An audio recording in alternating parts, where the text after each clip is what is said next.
Hello, listeners, and welcome to this week's episode of The Cult Vault.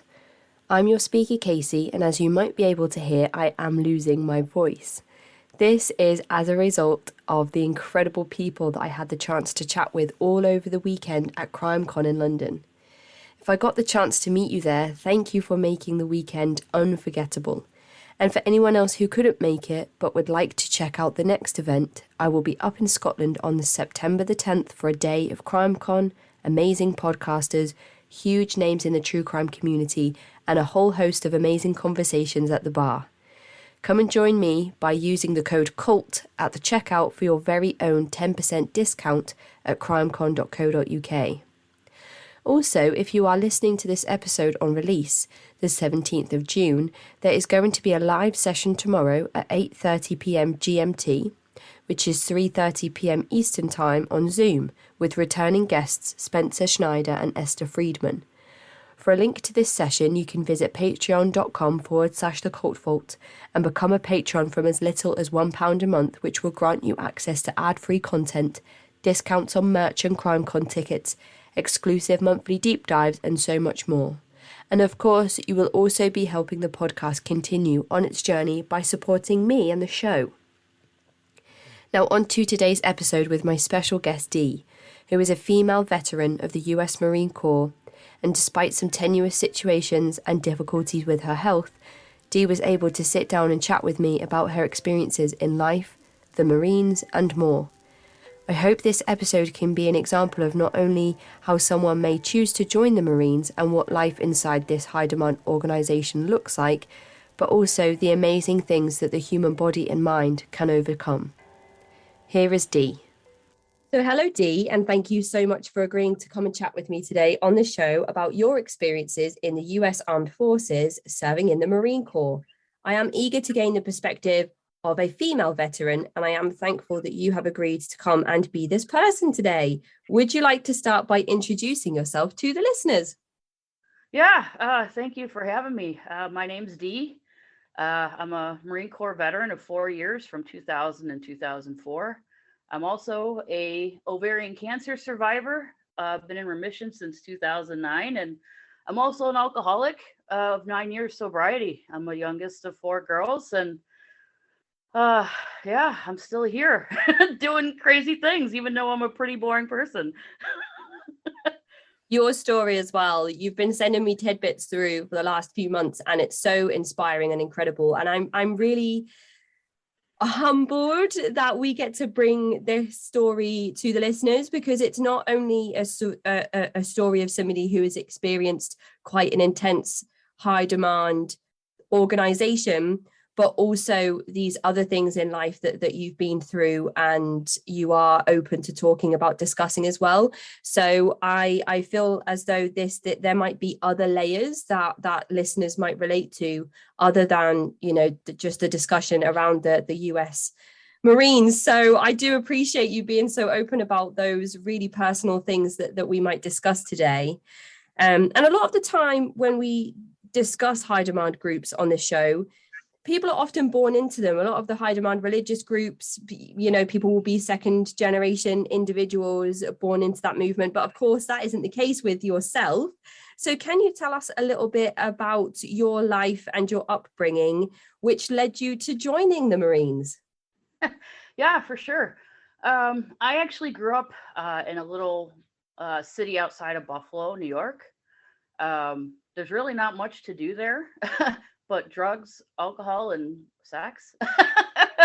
It's really as a city that once I moved out of there in my later teens, I was actually a much happier person. Just man. But when I was 5, we moved out. Actually, let me backtrack a little bit. My father's an alcoholic, and because of him, we had a lot of shortcomings growing up. We didn't have a lot. We relied on, the Salvation Army or the Goodwill to kind of help us through the holidays. My mom was working 2 jobs to try to help, pay the bills, because my father, would rather sit on a bar stool than sit at home. So neither here nor there, but, that is a big part of will be, recurring theme that'll be coming up throughout the story. But when I was 5, we moved to Huntington Beach, California, and to get a new start, get my I guess to get my dad away from the bars. I'm not quite sure. I would assume because that was my mom was always trying to chase him out of there, and you're your father, you're a husband, let's get home and take care of your kids, But we moved to California. We were there from 87 to 89, so they were only there about 3 years. And I don't remember a lot, but the things I remember were pretty significant. I remember that my father used to be on a softball team, and he broke his nose. What happened was the guy hit a line drive. My dad went to field the ball. It hit like a rock or something, took a weird bounce and nailed him right in the nose, shattered his nose. And everybody would remind me that I was laughing. When they took him off the field, I was laughing. I was like, I don't remember that, and I don't know why I was laughing. And I'd be like, why are you laughing? I'm like, I have no idea. But I know one of the things that I do is when I'm nervous or in stressful situations, I do laugh a lot because it's better than crying. We were brought up in a very, don't cry. It's for sissies. Why are you crying? You're being a baby. I'll give you a reason to cry. Da da da da da. We weren't real emotional. We never really shared our feelings and all that stuff. So I don't know, maybe it's because of that, even at 5 or 6, whatever. So that was one of the things. Another was because at the time when we were in California, my dad was a over-the-road truck driver, so I didn't see him much. And so it was pretty much my mom and my sisters. And my mom was sick, kept going to hospital. They kept sending her home saying nothing was wrong. And she's like, something is wrong. And she was losing weight.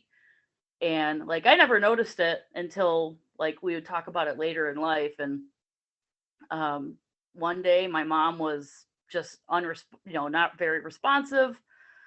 She was just not in a good way. My sister, she's 2 years older. The one I'm closest with, at least, is 2 years older than me.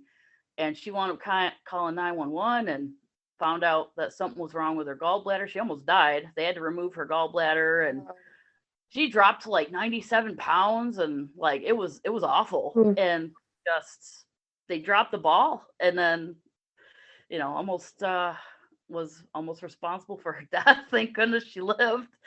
It was crazy. But that and my sister, I don't remember exactly what happened, but I remember her coming in with my mom, because my mom was at a different part, maybe in the back of the house or by the garage, and somebody tried to abduct my sister. I remember. Oh my gosh. Yeah, just, hysterical, just, crying and screaming. My mom is just like, holy crap, and so like there's just all kinds of stuff, like, you don't think about it until, or, you don't realize how serious it is until you get older, and you're just like, holy shit, like I almost lost my sister. Like just all of these things. And then, then there's then the 89 earthquake in San Francisco happened. And even though we're in Southern California and San Francisco's way up north, like we were getting a lot of aftershocks. So, you had all these things going on over this, this short amount of time. And I think the earthquake was really what broke the camel's back, and was like, you know what? My mom was like, I'd rather go home where I know blizzards. I know when a blizzard is coming than not know when an earthquake's coming. I remember doing earthquake drills, and this one particular time we had an earthquake, and my dad was coming down the stairs, and my sister comes running down behind him, almost pushes him down the stairs, because one of the things you want to do is go in the doorway and kind of, brace yourself, or go under a table, and, to make sure that, you don't get crushed, I guess. I don't know, just these random little earthquake drills that you have to do and whatnot. So it was pretty wild. I mean, I remember, having a good time, like being a kid, you do what kids do. And, and I think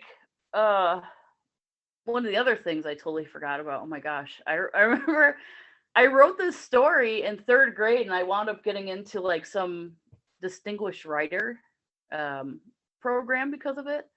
So my friends and I were outside, and we see this guy like climbing on the front of the house, and we're like, dude, like, what is this guy doing? Like, he goes in through the window because he's, checking the door, checking the window, and we're just like, I think he's breaking in.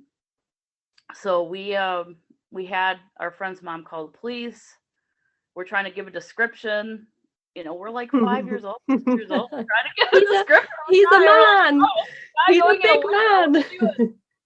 And the cops get there. He's in the house, and right after the cop showed up, the resident pulls in, and I guess she was like, "Yeah, that's my boyfriend." And I'm thinking, obviously back then I wasn't thinking it, but now I'm thinking, like, clearly, like, something's off there. Like, why would your boyfriend break into your house? Like, should he have a key or something? Yeah. Well, if that was me, I mean, I've done things where I can't even like go into the full explanation of how this happened, but I've locked my keys in the car with the engine running and my spare keys for the car in the glove box.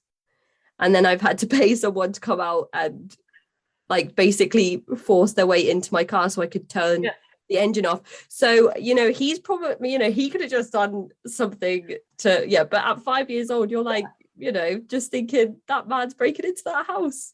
Right. And, so then of course, we're feeling kind of silly, but, we thought we were doing the right thing. So when I wrote this story, I called it Danger, and of course the end of it was, I thought I was going to be a hero. So like, I was kind of like my dreams were dashed, I thought I was going to be here to save the day or something. And no, not so much.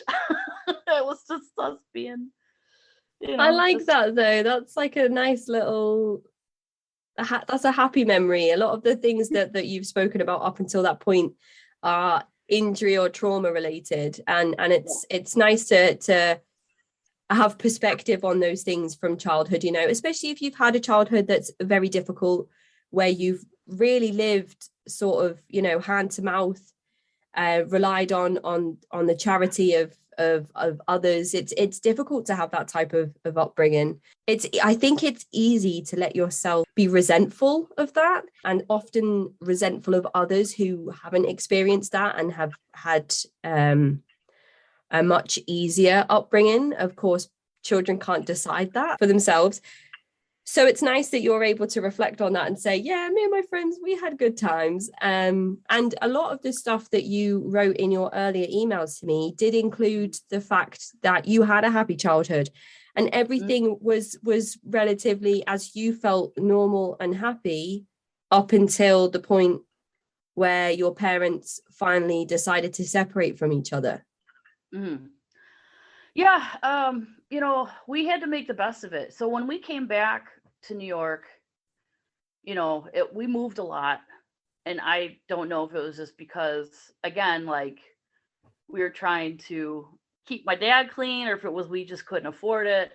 So I bounced around a lot. I didn't have a lot of friends, but I made the best of it. I loved playing with the neighbors, playing sports. I was always a tomboy. My parents had 4 kids because they wanted a boy.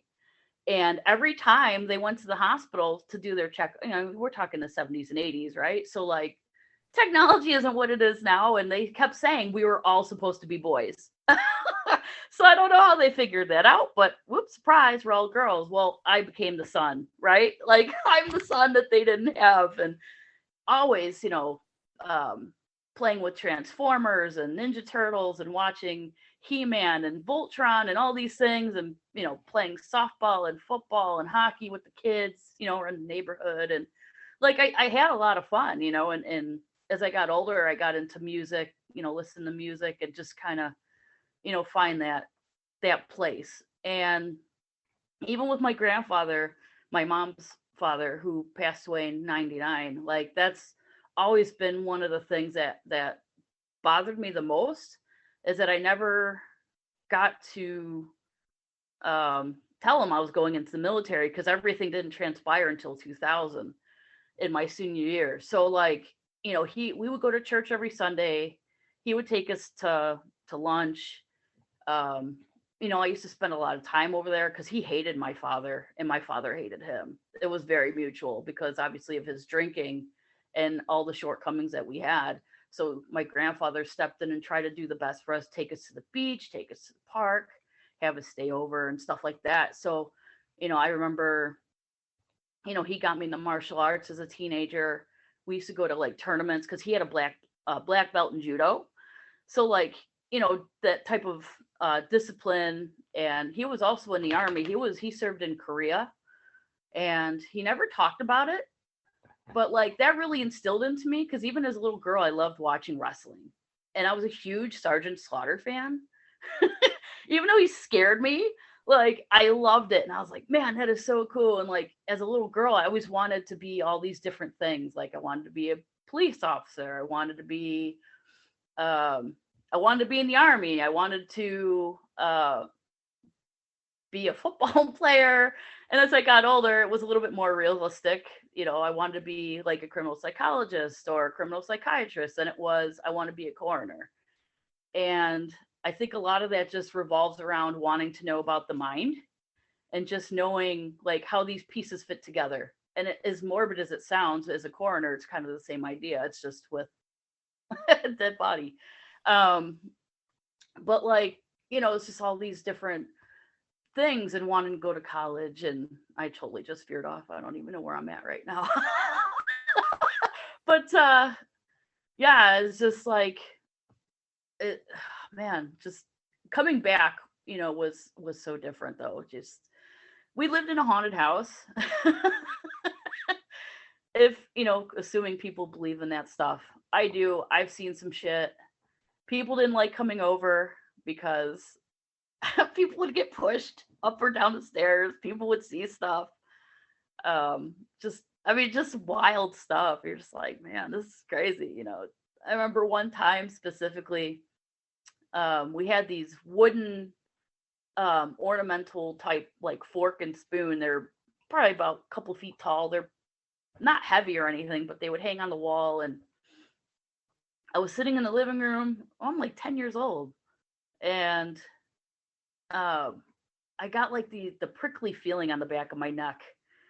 And I was just like, oh man, something's about to go down. And all of a sudden, like this thing went flying off the wall across the kitchen and broke. And there was nobody in there. And I ran towards it. Like, I feel like from the get-go, I was meant to be in the military of some sort. But between my grandfather's influence and just being into that type of thing as a kid and like running towards conflict, like it was like in me. Yeah, that's not, I don't feel like that's the more common response to that type of thing. I think it's definitely more flight or freeze in those scenarios. Yeah, and I don't like seeing it. I don't want anything to do with it. Like people that ghost hunt or people that like haunted houses, like y'all can keep that. Like I don't want anything to do with it. But if stuff's hitting the fan, like I'm gonna go towards it. And I guess like a lot of it is because there was a lot of drama in my family. Like my sisters ran away a lot. They would come back. They'd be pregnant. I was an auntie at 9 years old. So I was changing diapers. I was helping change diapers, helping make bottles, holding a baby. Like sometimes I was babysitting, not at 9, but like throughout the years. And I think a lot of that really made me resentful towards children. Because I was like, where's my childhood? Because I feel like a lot of it, and it was always, don't be like your sisters, and don't do this, don't do that, stay away from the alcohol, and because your father, and da. And so like drama was just such a secondary thing. And then school life, I was getting picked on, being back, because when we came back to the same crap hole city that I was originally in before I moved. And like from the time I was in 3rd grade till the time I was in my sophomore year, till I left to another city with my mom, my stepdad, like it was hell. I mean, it was awful. Like I don't know why, at that time, like, I never fit in with a clique. I never wanted to, I never cared to. And like, but that's how it was. Like, I wasn't the freak, I wasn't the jock, I wasn't the nerd, I wasn't the popular kid, I wasn't the rich kid. And even though I did and listened to the same stuff that everybody else did, I just could not fit in. It was like, and I wore a lot of masculine clothes. So like, I even as a little girl, I hated wearing dresses. It was like punishment. But like, so I always wore, like jeans or Dickies, which I don't know if you know what that brand of Dickies. They're like work pants, type of brand. They're comfortable when they break in. I can't remember what kind of, like, what they're made out of, but they're comfortable. But like more masculine type things, t-shirts and whatnot. And so like, I had people would ask me, are you a boy or a girl? Oh, you're so hot, will you go out with me? Like stupid shit like that. So like, even now, like, I can never find myself like when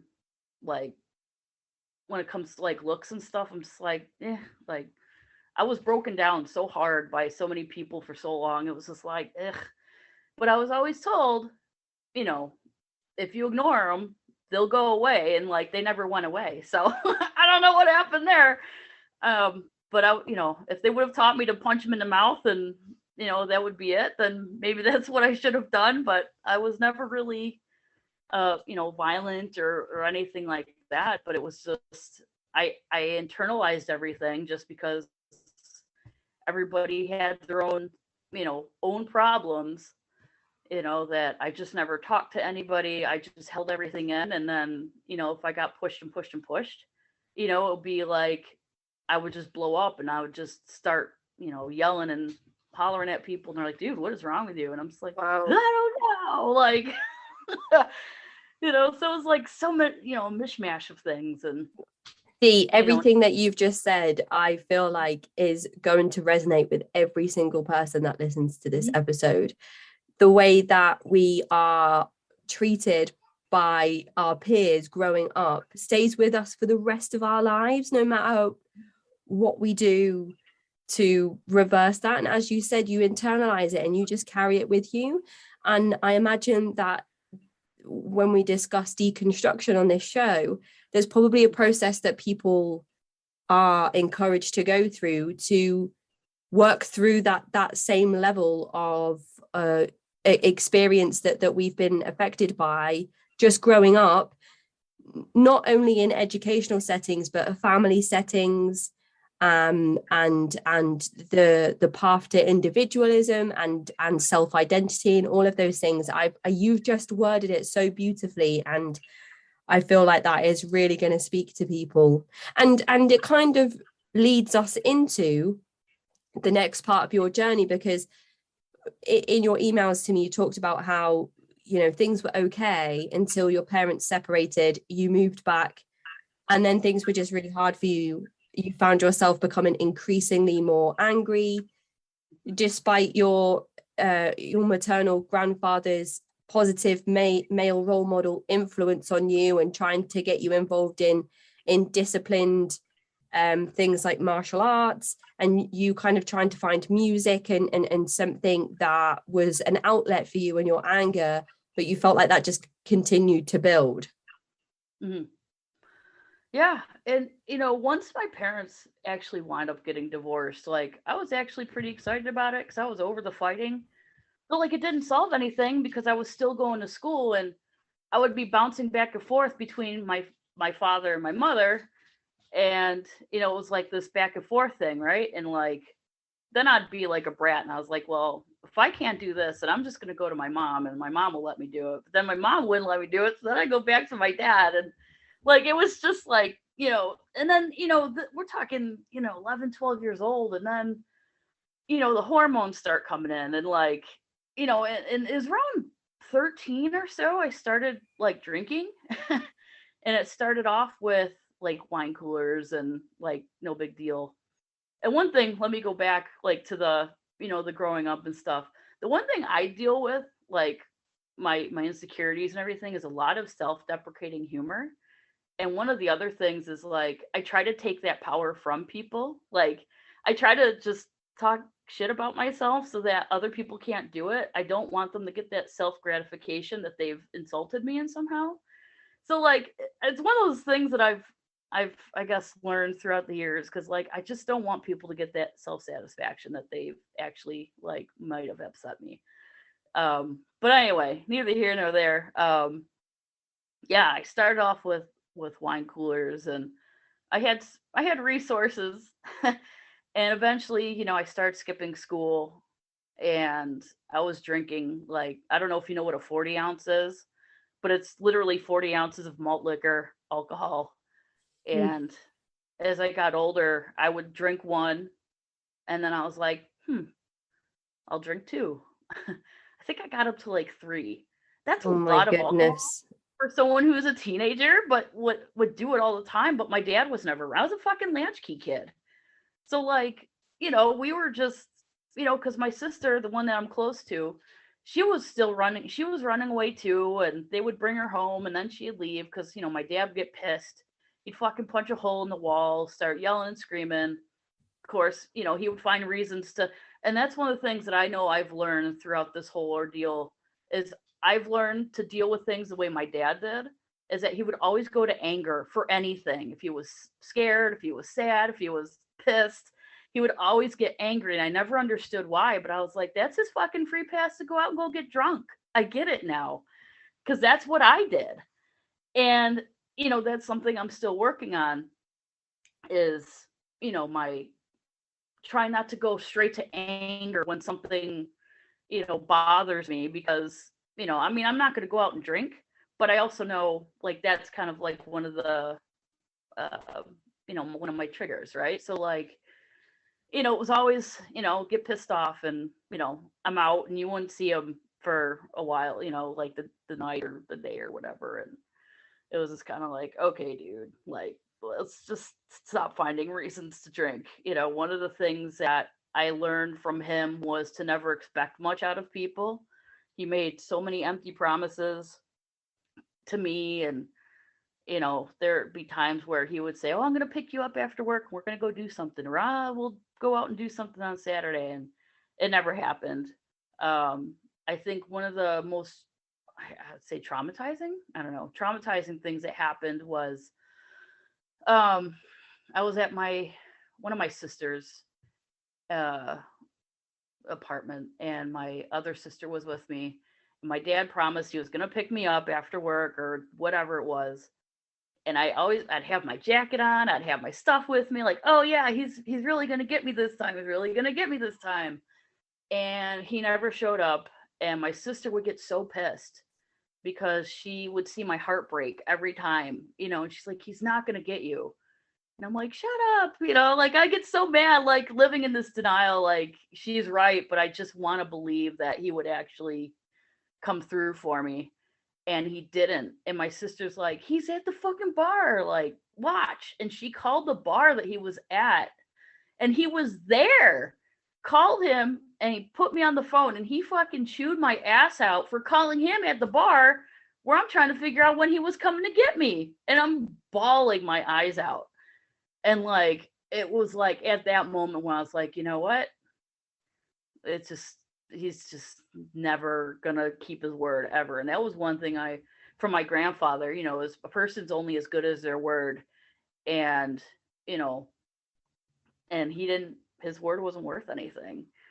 And I was just like, it hit me at that point where I was like, all right, I got you. Like, this just, it's just not gonna happen. I got it. So, I learned a lot, good and bad, from my father. And that was probably one of the worst, where I was just like, man, like, you love the alcohol that much. And it's so crazy for me to be in the same position where you would want to get away from that. But I had no one to turn to. I was by myself. It was literally like my father and myself, and in a, living in an apartment, and he would be gone so much. And I was just like, what do I do?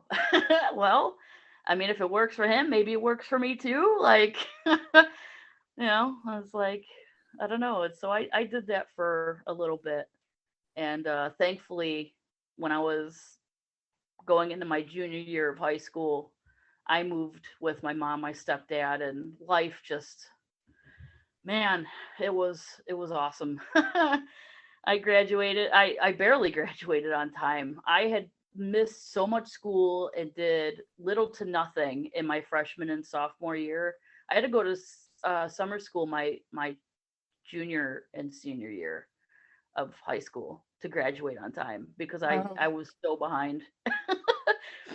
But when I went there, um, nobody bothered me. Nobody cared like what I looked like. Nobody bothered me for nothing. Like they didn't care.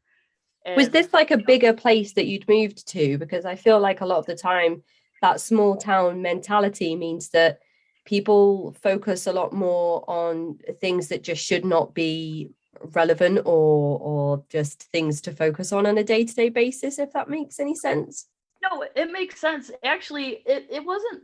It's actually, I think the part of it was just people had more money out there. They had a little bit more, a little bit more. Everybody had, a certain social status living in this city. I mean, people weren't like super crazy rich, but it was middle class, upper middle, where the other place was more, you had a lot of broke people, and then you had like a patch of rich, quote unquote, richer people who just thought their shit didn't stink. So, crap runs downhill. So the rich kids are picking on the other kids are going to pick on me because I'm not going to do anything. It's just crazy, but even with friendships, like I got burned out by people hard. Like people I thought were my friends, totally fucked me over, like I'm, you know, 13, 14, whatever. And, you start getting into, you know, boys or whatever. And I was confused because Romance. You get involved in potential romance. right, of course. And like, at that point, I didn't know what I was into, but if it was boys, if it was girls, I just found people attractive. Like I didn't think it mattered.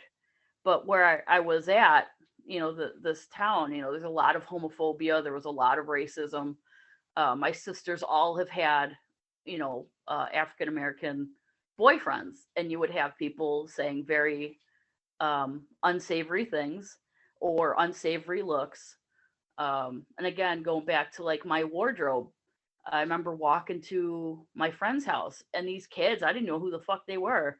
They're throwing like, it was during the winter, they're throwing snowballs and ice at me. Like, are you gay? Are you gay? Like, what are you doing? Why aren't you saying anything? And I'm like, what the fuck are you doing? Like, what are you talking about? Like, what does it have to do with anything? Like, what? It was just like, it was just no matter where I went, it was just so hurtful. Like the way that people would just not only just treat me, but just how they are. I mean, if you're saying this stuff to me, you're clearly comfortable saying it to other people.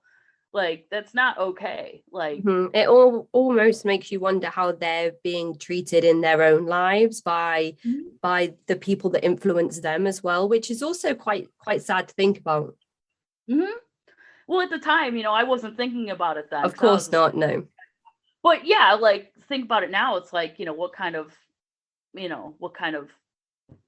lifestyle were they, their parents and, what was going on with them and whatever. And they're just taking it out on me because I'm just not going to defend myself because it's just not worth it. Hmm. And, it was just like stuff like that. So like, uh, I remember, this one guy that I was really into. I was like 15 at the time and he was 18 going on 17 going on to 18, and he had found out that I had a thing for him and he was just like, "Hey, you're cool. You're just too young." And I was like, "Hey, I got you. That's cool. Like I respect that."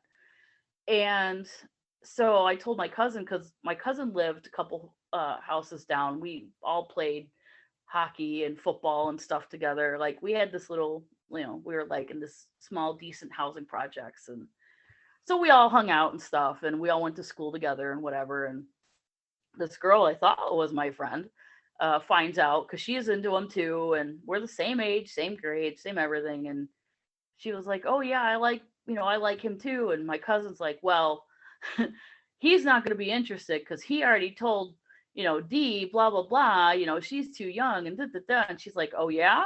So it was almost like a challenge. And lo and behold, they wound up start dating. And I was like, wow, that's fucking cool. You're both a piece of shit. Like, so it was just like, I just always found myself to be a loner because I just could not trust people. I just could not put faith in people. Like, I was always being let down in my mind, and I was just like, man, this is awful. And like, one of the things that at that time, like, I was really thinking about just ending my life. Whew, hold on. I'm good. We got this. But the reason why I didn't, this is so fucked up. The reason why I wouldn't do it is because I thought I'd make them happy if I did it. So it was almost like me being defiant, going, well, I'm going to stick around because you want me to die. So I was like, no, I'm going to stick around. And so I did. I got through it, and we made the most of it. But moving forward to better times, going to high school and all that, and leading into what got me into the Marine Corps and whatnot, was going into my senior year. It was, I want to go to college, I want to be a mortician, I want to go to mortuary school, this, that, and the other. And I had been shortly after I turned 18, which was in April, and I got a phone call from a recruiter, and I was just like, because I never really thought about it, because my mom kept poo-pooing the idea. I was like, Mom, I think it'd be really cool to go in the military. I'd love to go in the Army. And she's like, absolutely not. And she never really gave me a reason why. So I always just assumed, it was maybe because, my grandpa was in Korea. Maybe something changed him from the war. Like, I don't know. He never talked about it. So, like, I really don't know. And then, I was just like, well, that's not a good excuse for me. Like, but I just, throughout the years, I never thought about it. So when he called and was like, hey, is this so-and-so? And I said, yeah. And he was like, have you ever thought about joining the Marine Corps? And I was just like, well, I mean, I never really thought about it because, it was never anything that I could really talk about at home, and he was like, well, he pitched, he's like a car salesman, man. They pitch the shit to you, and you're just like, I can get down with this. And so we talked, I don't know, for at least a half hour or so. I mean, we were chatting, and he's like, well, what do you think? And I was like, man, fucking come get me, like, right now. He was like, are you serious? I was like, yes, this is my address.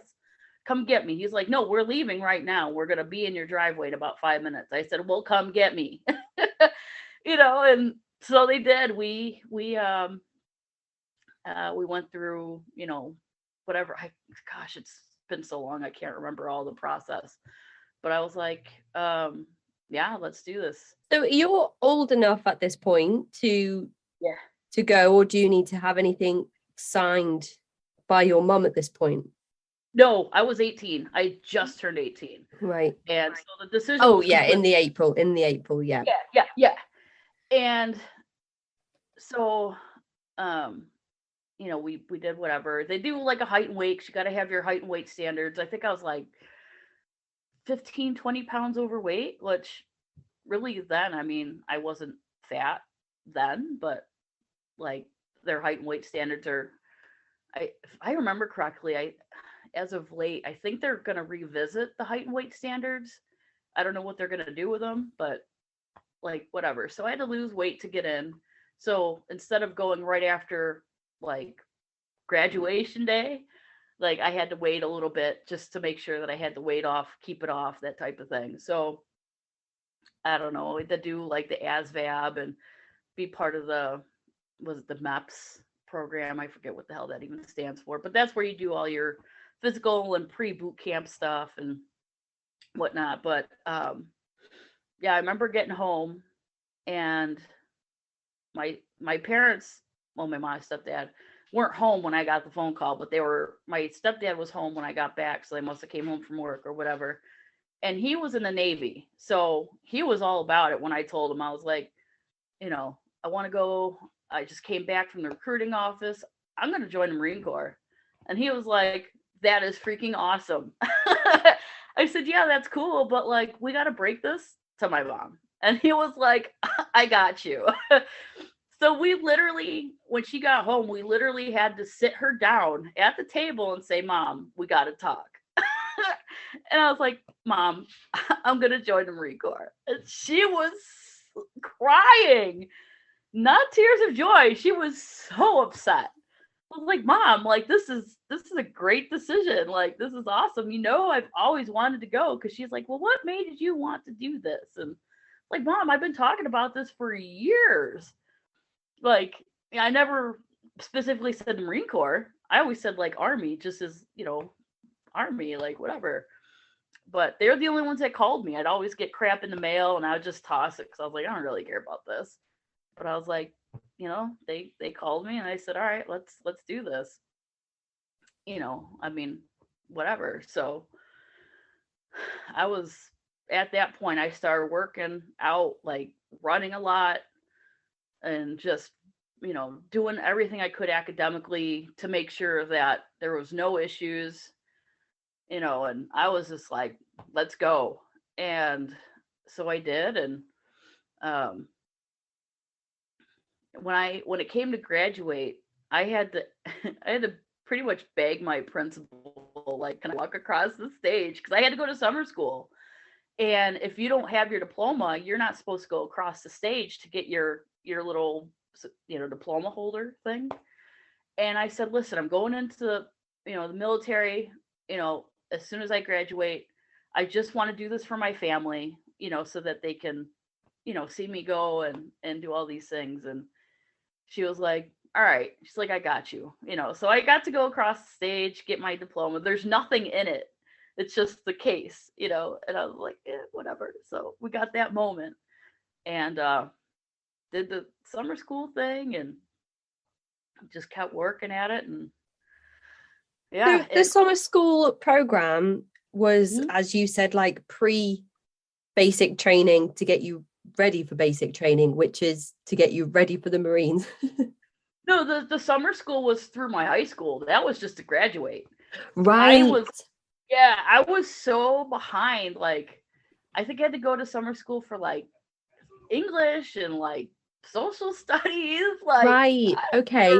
So to meet the height and weight requirements of the Marines, obviously you can't change your height. But to fit within the weight restrictions, you have to take it upon yourself to meet those requirements, or is there a program that you enroll into that helps you get to that stage?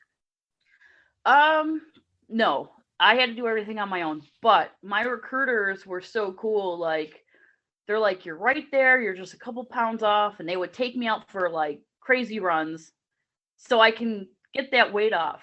There are some that will give you like, I don't know if it's like a, what is it? Like a, what is that? Oh, I forget what it's called. Well, they can get in while you're still a little bit overweight because they know that you're going to lose that weight while you're in boot camp. Right. I don't know if they still do it, but when I was in, they would mark you'd have everything issued to you.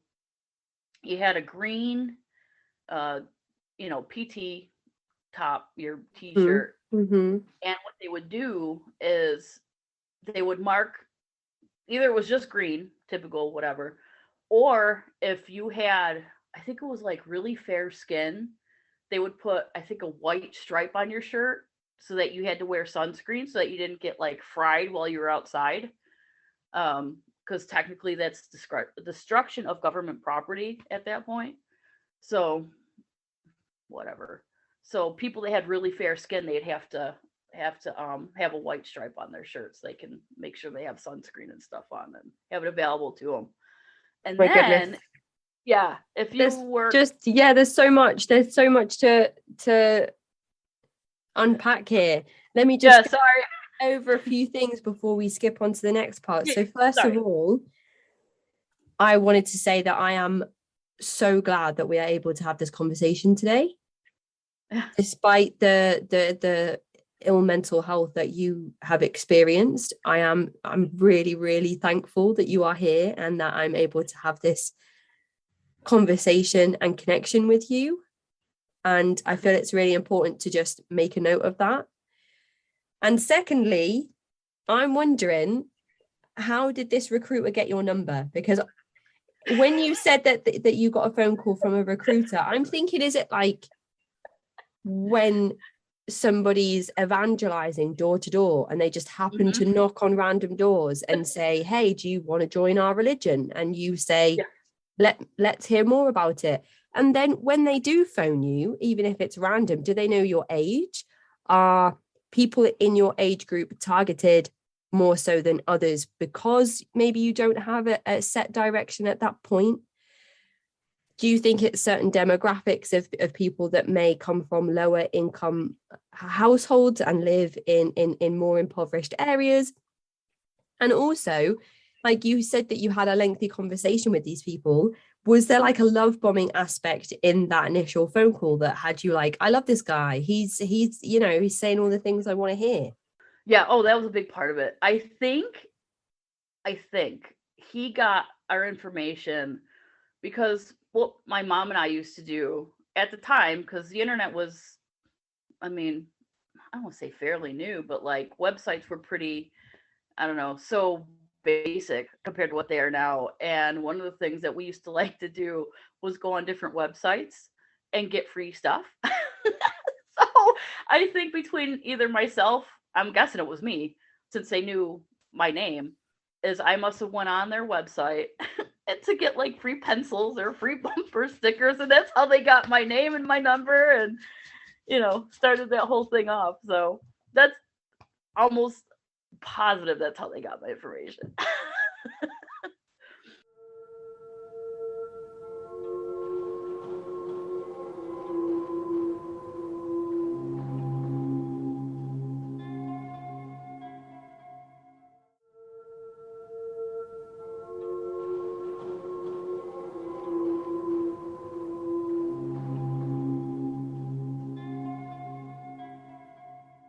And in terms of recruiting from certain areas and age brackets, do you think that plays a part in who the military might target? Probably. I would think that they would want to find people that were 17, 18, because even if you're 17, like you were asking before, you can join or sign up as long as you get authorization from like a parent or guardian to start that whole process. So they probably are like, okay, these kids are high school, and let's get them going in and thinking about it. Maybe they weren't thinking about it. Let's really pitch our game. And because they did, I don't know if they offered bonuses, or if they did, it was limited to certain like MOSs or jobs. But I remember my mom was so pissed. So she made my recruiters come over to the house and she scolded them and was like, I can't believe you. And this is my baby, and you better take care of her. I don't want her going to war and dying and da da da da. And they were like, yes, ma'am. And they were, ma'am and sir and all this. And my mom just blasted them. It was so embarrassing, to be honest. I was like, Mom. It's funny because you probably look back on those moments now and find them quite endearing. Oh, yeah. Oh, for sure. I mean, it's not like my mom is anti-military by any means. It's just she loves the military. She loves, what it stands for, and has respect for the soldiers and service members. And, but it was me being the baby. Mm-hmm. Of course, yeah. And you said that your grandfather didn't talk a lot about his experiences, and maybe your mum can remember, how he was when he came home. This is purely speculation on my part. maybe how he was when he came home, maybe he'd changed, or maybe he'd talked to her about some things that he found difficult within those experiences, and maybe she just didn't want the same thing for you, or maybe her partner being associated with the armed forces as well, being involved through the Navy. Who knows, all the different things that may have caused her to have that reaction. But yeah, she's your primary caregiver. So of course she's going to be feeling all sorts of things when you tell her that you're, as you said before, running headfirst straight into danger. Right. Yeah, and it's crazy. Like, think about all the stuff that I've been through, good, bad, and indifferent. When there's a lot of drama or a lot of tension or whatever around people, between people, not necessarily my own family, but just people in general, I always seem to be really, really cool-headed. Like, hey, like, let's chill. Like, let's think about this instead of, hey, let's incite the riot. Like, let's be cool about this. Like, relax. Like, there's no need for all of this. So like, even though I run towards the danger, like, there's still got to be a balance, right? So like, if shit's hitting the fan, well, let's assess what is it, what is going to happen if, A, B, and Z happens. So, like, prime example, and this wasn't even like anything like between two people. Like, my nephew, he was, I don't know, 4 or 5. He was playing with his brother, and I was with my oldest sister, and at her apartment, and I heard a loud thud, and I was like, oh, that ain't good. And he's whining, and he comes in, there's blood all over his face. And I was like, oh shit. And like, my sister is freaking out, and I'm like, dude, it's his eyebrow. Like, he cut his eyebrow on the corner of a bed, the bed post thing. It was metal, and he cut his eyebrow and had to get a couple stitches, but she thought it was his eye, and I was like, trying to tell her, like, it's his eyeball, like, or not his eyebrow, not his eyeball. And like, her freaking out is making it worse for him because it's already a head wound. Like, chill. He's gonna be okay. Like, and it's just like, and not even just circumstance like that, but just in general, like, dude, what are you pissed about? Like, if there's drama between some people, like, what is violence gonna do? Or, whatever the situation is, like, just chill. That's a great example. But if it's a demon or a ghost in the kitchen, like, right, I got you. So something else that you said before then that was quite interesting was that your mum wasn't anti-military, and I just wanted to use that statement as a kind of a segue for me to say something about my perspective on this, because after I released my first episode talking about the military, there was an individual who left a negative review about the podcast, saying that we shouldn't be talking about the armed forces on this podcast because it's not appropriate. Now, I understand that the podcast is called The Cult Vault, and that comes with the insinuation that we are just discussing cults on this show. But anybody who is an avid listener who tunes in regularly, like yourself, Dee, will know that there's been a few disclaimers that I've put out where I've said that we will be discussing not only cults, but captive organizations, high demand groups, high demand religious groups, and so forth. So it's really a vast thing that we're exploring now on this podcast. It's not strictly just cults. And the review from this person, which I thought was quite interesting in itself, that they'd left this review basically like defending the Marines, when a lot of all the armed forces, when a lot of the conversation that I'd had in that episode was actually about the mentality that a lot of people have in America regarding the armed forces. I'm not sure whereabouts this person is in the world, but let's just let's just think about it from an American perspective. And rightly so, this person said, that as long as war exists, there is a need for the armed forces. And that can't be disputed. And that's a conversation for another time. Very lengthy, kind of, there's ethical and moral things to consider when we have those types of conversations. It's like saying, does God exist? Yes or no? It's not one of those things you can just answer. What the individual did say is that we shouldn't be discussing that on the show because it's a necessary high demand group. I'm not coming at this from an anti-military perspective.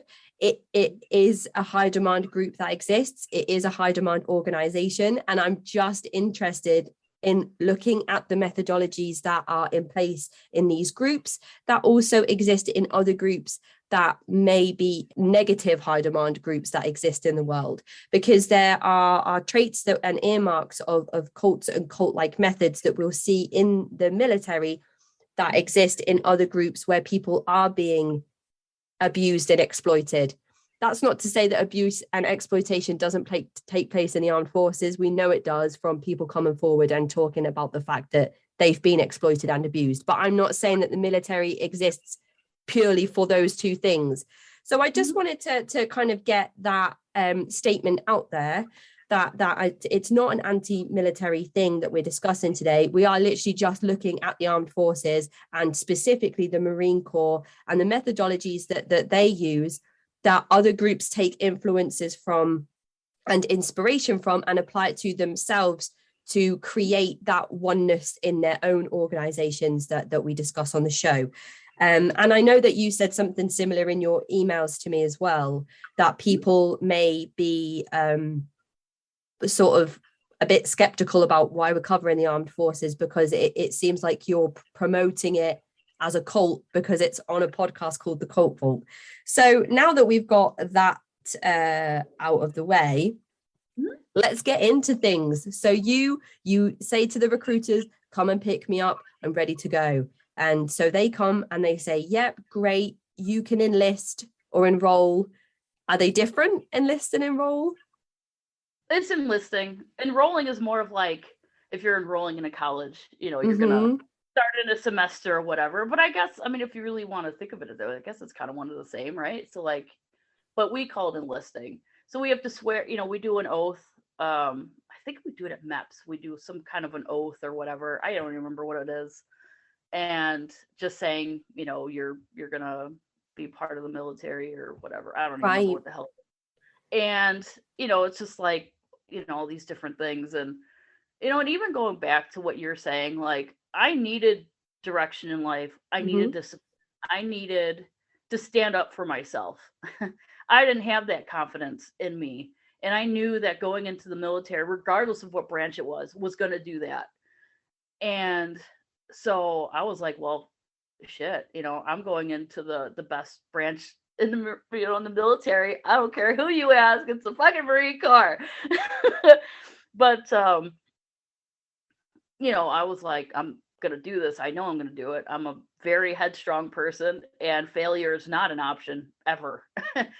And so when I enlisted and went to boot camp in August, towards the end of August, I don't remember how I got there. I feel like it was a bus. I don't know if I got flown down there or not. I remember being on the bus when you get to Parris Island, but I don't remember how I got there. It's all a blur. Like, once you get there, it's like, I wish I could have gotten some of the letters that I sent to my mom, my sister, because they kept them all. And I remember reading them at one point going, oh shit, I forgot all about that. Because everything happened so freaking fast. And, I feel like, I don't want to say brainwashing, but I feel like boot camp, and military in general, there is a necessary evil to have to get your mind set to, and mind you, I was in peacetime. This was prior to 9/11. So like, there was not boohoo much going on in the world that was, nothing like, after 9/11 and after, and what's going on in the world now. And so like, I was just like, whatever. And we got there and going to boot camp, and it was, gosh, man, it was like early zero. We say zero dark stupid. And you got the infamous yellow footprints outside of the building. Once you get in, you got a drill instructor comes on and gets you. You're getting off that bus. Get off my bus. Get off my bus. And you're lined up. You're in your civilian gear and whatever you brought with you, like they take it.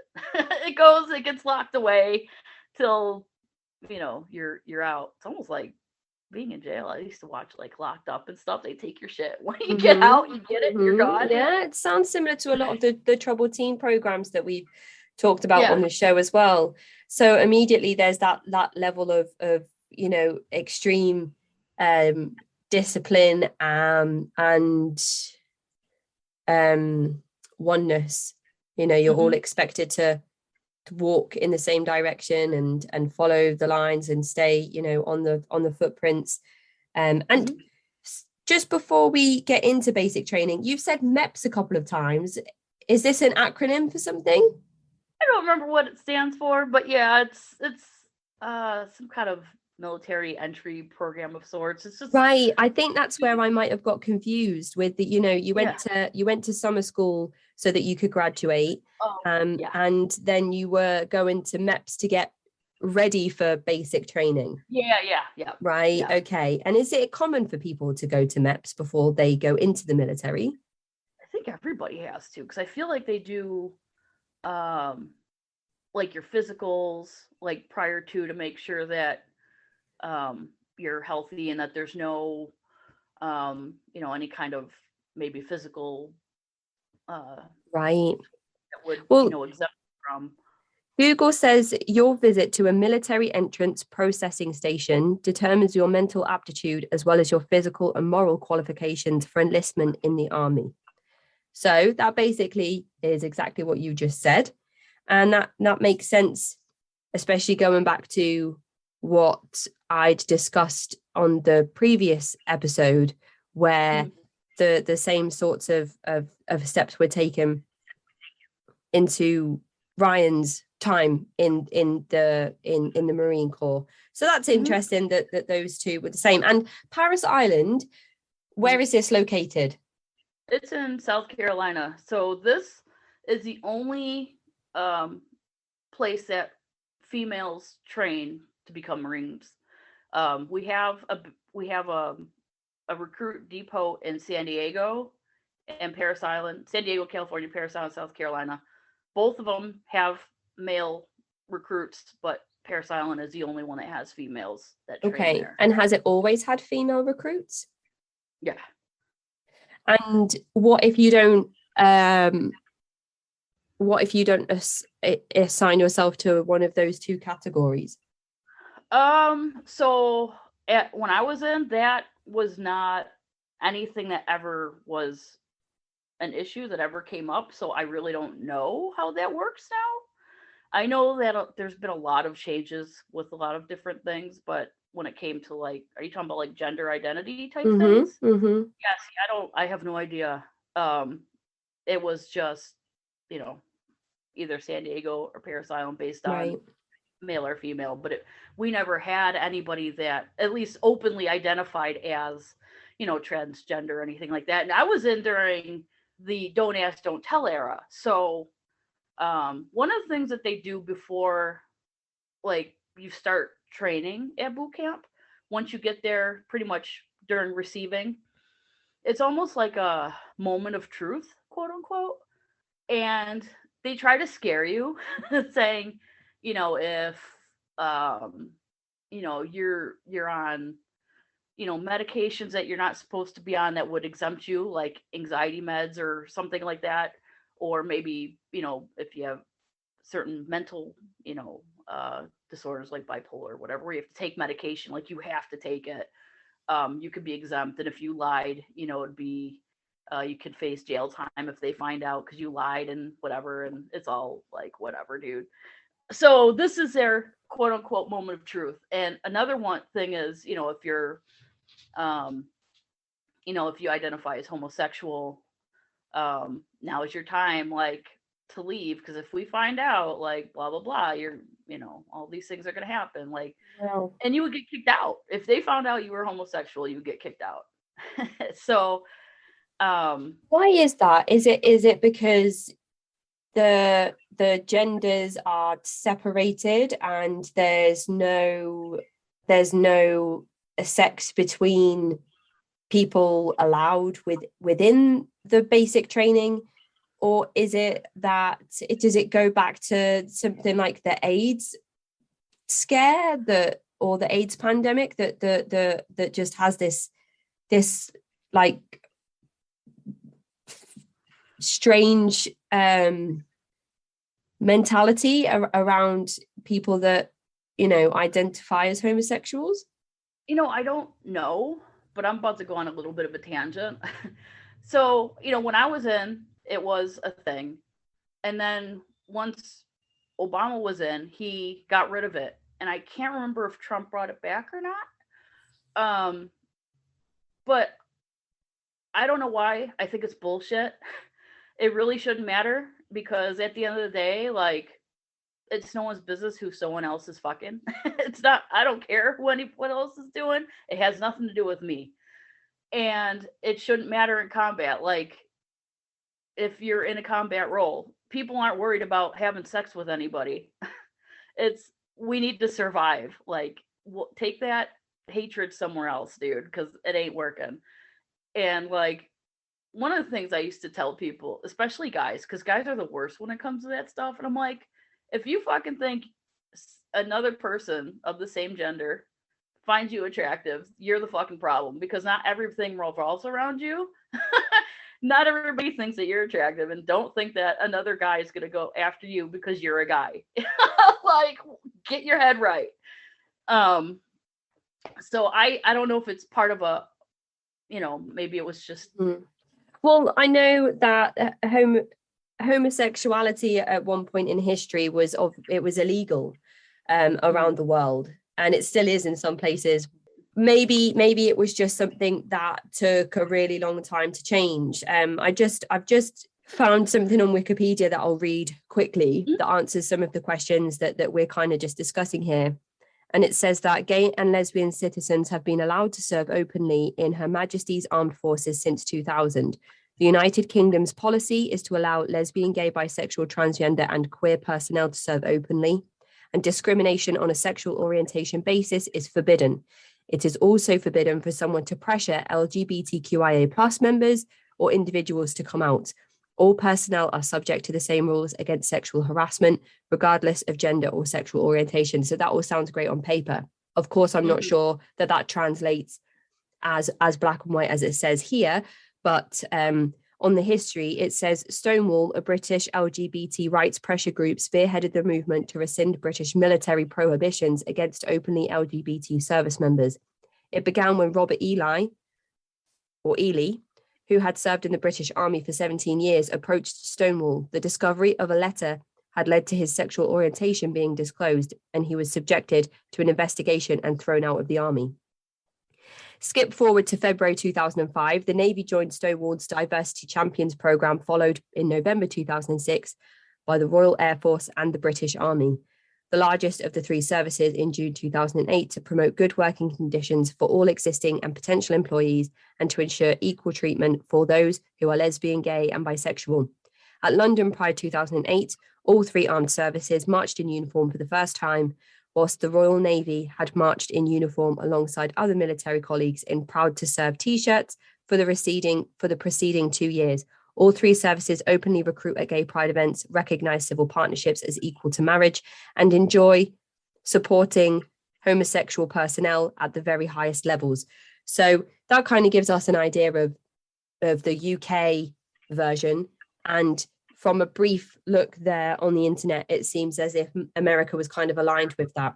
So, of course, if you're listening outside of those two places, not too sure what the history is, but it would be interesting to know. So if you live in somewhere that is outside of the two areas we've just discussed, email me at cultvaultpodcast@gmail.com and tell me where you are in the world and what the policies say on the LGBTQIA plus community in your country, in your area, and how it's changed over time.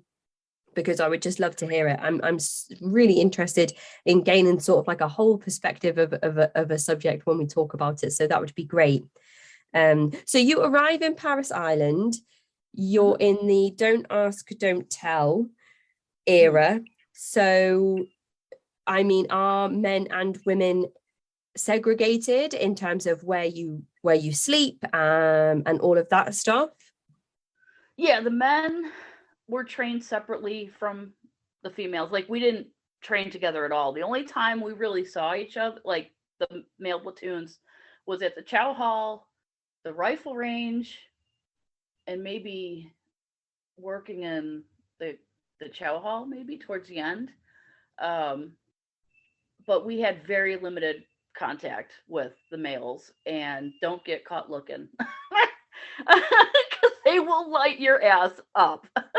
Right. They really wanted to, there's, no sex, no, somehow, I don't even know how people would be able to sneak out, but who knows? I don't know. If it was possible to, really, and Sundays. Because on Sundays we had 4 hours of like religious time. So if you worshiped or whatever, you had that 4 hours. And if you didn't, then you had time to be in the barracks and do whatever you got to do. But that was your time. So, like, I don't know, like, I was not interested. I was solely interested in becoming a Marine. I didn't care about, and if that's what you're worried about, then, that's, that's a whole different deal. You're in the wrong place. and giving people 4 hours for prayer time and religious downtime on a Sunday kind of leads me to assume that it's primarily Christianity that is catered to within the armed forces, would you say? They had different services. I know they had like Presbyterian, Catholic, they had all kinds of services, but at that time, like in my teenage years, I kind of steered away from religion. I think I was just bitter and angry and going, why? I don't know, just asking why too much. And so at that time, I didn't do Sunday service because I just had no interest in it. And I just wanted to get ahead of the game. I wanted to write letters. I wanted to, clean up and, just get myself squared away or whatever. But even on your dog tags, because you get issued dog tags, you could put your religion on it, or you could put no preference, or you could put whatever. And, you would have that on. And so, I guess you can identify as whatever religion. Whatever, I mean, outside of Christianity, though, would they, if somebody, because you said this is pre 9/11, so I'm sure after 9/11, anybody that associated themselves with the Muslim faith may have been possibly observed in a different way. But do you remember anybody kind of from the Muslim faith, or even the Jewish religion, where people observe Sabbath on a Saturday as opposed to church services on a Sunday? Oh, that's a good question. I don't know if we had any Jewish recruits in our platoon, but we definitely didn't have anybody that was identified as like Muslim or any of the Middle Eastern countries. I think we had, white, different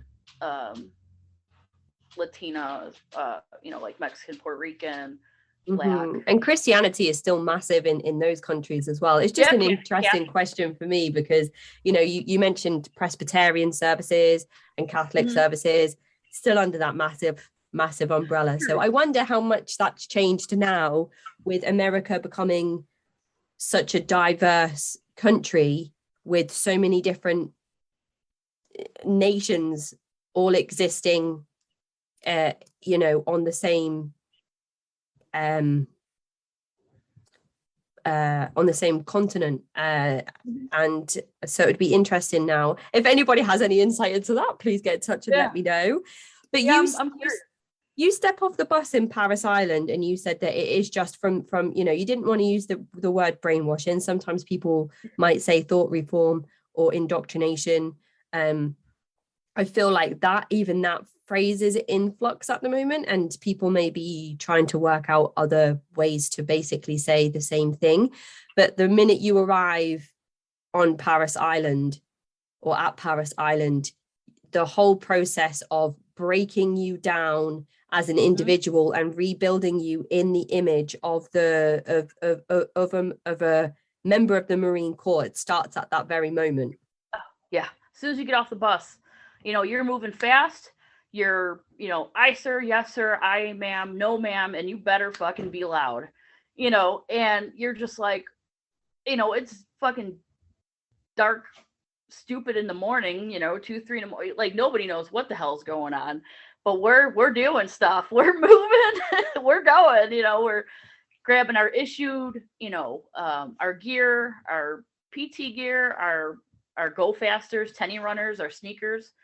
And we're just going through this process. We had to get, shots, and there's a lot of downtime, but you had to keep your eyes open, even though you wanted to just pass out like holy crap. But yeah, that, it's, I hate to say brainwashing. It's whatever, but you have to get programmed to be able to live as a Marine, like understanding what we do, what we are. We're the, in my eyes, I don't, you could ask any other branch, so it's like something different, but we're the, most badass fighting force in the world, and you need to be mentally prepared accordingly.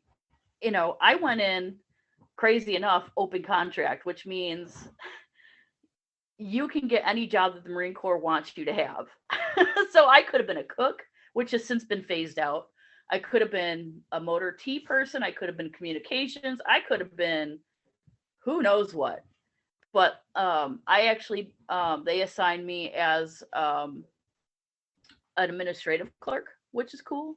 I think they did that because my mom gave them the 3rd degree. I don't know how much she had in that with my recruiters and them communicating. But yeah, I mean, even still, though, you still learn everything as a basically trained Marine. I mean, we still did, obstacle courses and all the knowledge, and we had to do like their martial arts type training, and the rifle range, and all these different things. Like, we're trained to kill. That's what we fucking do.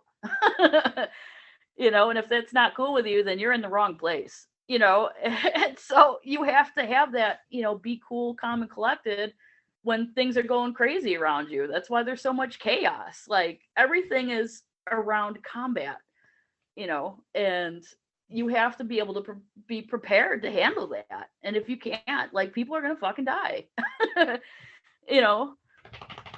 So just to talk us through kind of, you've mentioned you get off, you're off the bus, you're being yelled at, you're not allowed to sleep. So straight away, there's like this high stimulation, sleep deprivation. Mm-hmm. You're carrying, all your stuff, so heavy equipment, and even though there's downtime and you feel like you could fall asleep, you're not allowed to. And then you're introduced to where you're going to be sleeping. And I'm sure the people have seen depictions of this in various TV shows and movies, but what's that like? It's it's not bad. Like, it sucks because you're just like, oh my gosh, what's next? When do I get to sleep? When do I get to eat? When do I get to do anything? But it's not as stressful as one would think. It's just a lot of moving and shaking. You don't have time to think. You don't have time to really do anything. But if you move, like, if you want to go to the bathroom, you better fucking ask, and I think this is before like training. So it's kind of like, hey, can I make a head call? Because if you say bathroom, they're like, I don't know what the fuck a bathroom is. It's head, and, again, moving is one, and having we have road guards. So when we cross the street, we have people, posting, and just getting all these movements down. So when our cycle actually starts with our actual series with our drill instructors, not the receiving ones, It's whole night and day. Like, you're doing all these things. I had to, you get your eyes checked. I got the glasses. So these, the glasses that they issue you, they're called BCGs, which means birth control glasses, because they're so ugly. Nobody wants to touch you. And anyone that knows they are ugly. Thick brown, like rim. Oh, they're awful. They're awful. So, you get issued if you have glasses, you get those. And they do give you like a little card at the beginning that has like a stipend on it. So we would have to make runs to the PX, like the exchange, just like a little store where you could buy odds and ends if you need them. I think we only did like 2 of those trips throughout the time. I could be wrong. But if you had to buy something for yourself, you would have to use your own, your own little card and whatever. Right. So all of your personal effects are taken away from you, and that they are kind of replaced with the military grade issue equipment. And then you spoke about that kind of oneness where you all wake together, sleep at the same time, eat together. So what does that look like? Obviously, people will recognize, again, from TV shows and movies and such, that the uniforms are all exactly the same. Apart from some people might be wearing different wings and badges. I'm sure there's actual correct terminology for those. Well, that doesn't come till the end. So there's phases. So once we actually, we in receiving, we're doing the basics of moving in formation. They call the cadence. You start with your left foot, and everybody needs to move all at the same time. And if that's not right, they're going to keep fixing it, and just all these little things. And then we go to our barracks. And once you meet your platoon, your drill instructors, like shit hits the fan, like hard. And that's when you start thinking your life choices real fast. So once you get like all your gear issued to you, your uniforms, your PT gear, your camouflage utilities, your boots, all that stuff. So you have phases. So the first phase, you have your camouflage utilities, but you're wearing tenny runners. You're wearing sneakers, so you look like a freaking idiot. And then, as you go further in, then it's, okay, you can wear them with boots. All right, cool. And then you get the blouser boots, which is where you get the boot. What are they called? I don't know. They're green things that kind of attach around. Like, you hook them. Yeah, like little flaps, little wings. They're so you can make your trousers presentable, and then at some point you get your name tag, or not your name tag, but your last name on in the U.S. Marines and all that stuff. So there's all these different phases. But yeah, just moving is one. It's hard. Like we're trying, like when you count off, you have to like move your head to the side and say, like 1 or whatever number you are. And people sometimes will count at the same time. So you have like 2 people going 3, and they're like, we got to start over. So like, it's this whole process of, we got to march together. We got to make sure that we're counting right. Like we have to make sure that, like when we go to the chow hall, they have to do it at certain times. And like, it's crazy. It's just constant boom, boom, boom, boom, boom, but it's always together. Nobody, there's no individuals. There is no I, me, or we, is what they say. What time do you all go to bed? I thought it was like 9:30 or 10 at night. So when we would be in the rack, as we will call it, we all laid on our racks, and before we covered up or did anything, we did the Rifleman's Creed. We'd say the Rifleman's Creed, this is my rifle, there are many like it, but this one is mine. We go through the whole thing. Right. And then we would sing the Marines hymn. And once that was it, then they would say, good night, platoon, like whatever number platoon number was, and we would say good night, ma'am, and then that was it. Then you're sleeping unless you had to post as the duty for the night, where basically you would have two recruits at that time, at I think it was like 3 or 4 hour shifts, something like that, to make sure that all the foot lockers were locked and the rifles were secure. There was nothing shady going on, or if the duty came on deck, you'd have to report. And there'd be times where people didn't lock their lock on their wall lock or their foot locker, and they get some extra PT time on the quarterdeck. Rifles, they would take your rifle, because it was secured to your rack, because the way that there was like the bedpost and where the rack was, you would have the ability to wrap your stuff around and lock it, so that you couldn't just willy-nilly just walk around with a fucking rifle. A M16, then we didn't have ammo or anything, but still, you can still hurt somebody with a rifle even though there's no ammo in it.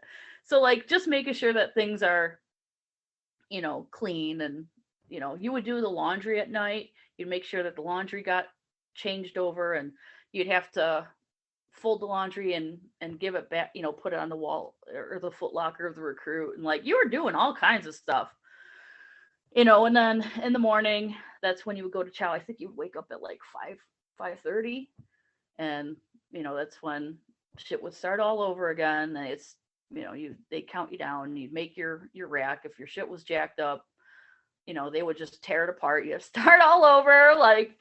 If it wasn't to their standards, you were going to find out real quick, fast, and in a hurry. You're not doing well. And, if one person messes up, everybody messes up. So, one person can't just be jacked up. Everybody's going to be jacked up. You're just damn it. So it was kind of like a way, it was almost like you worked as a team, but if someone kept messing up, it was almost like, we're going to turn against you because you're ruining us. What the fuck are you doing? We had a couple like that, and man, it just made me so irritated. I was like, you need to get your shit together, or go home. It's understandable why that teamwork is promoted, because in a high stress environment or a high arousal environment, where you have a mission or you have an outcome that you need to achieve, it's imperative for the safety of your platoon, for the survival of your platoon, that those same methods of teamwork apply in those situations.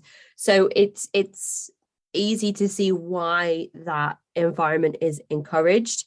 And actually, I went back through your emails and found exactly what you'd written about the need for things to exist in the way that they do in the Marines. And you wrote, you do need to be programmed to be cool under pressure and function in incredibly stressful situations.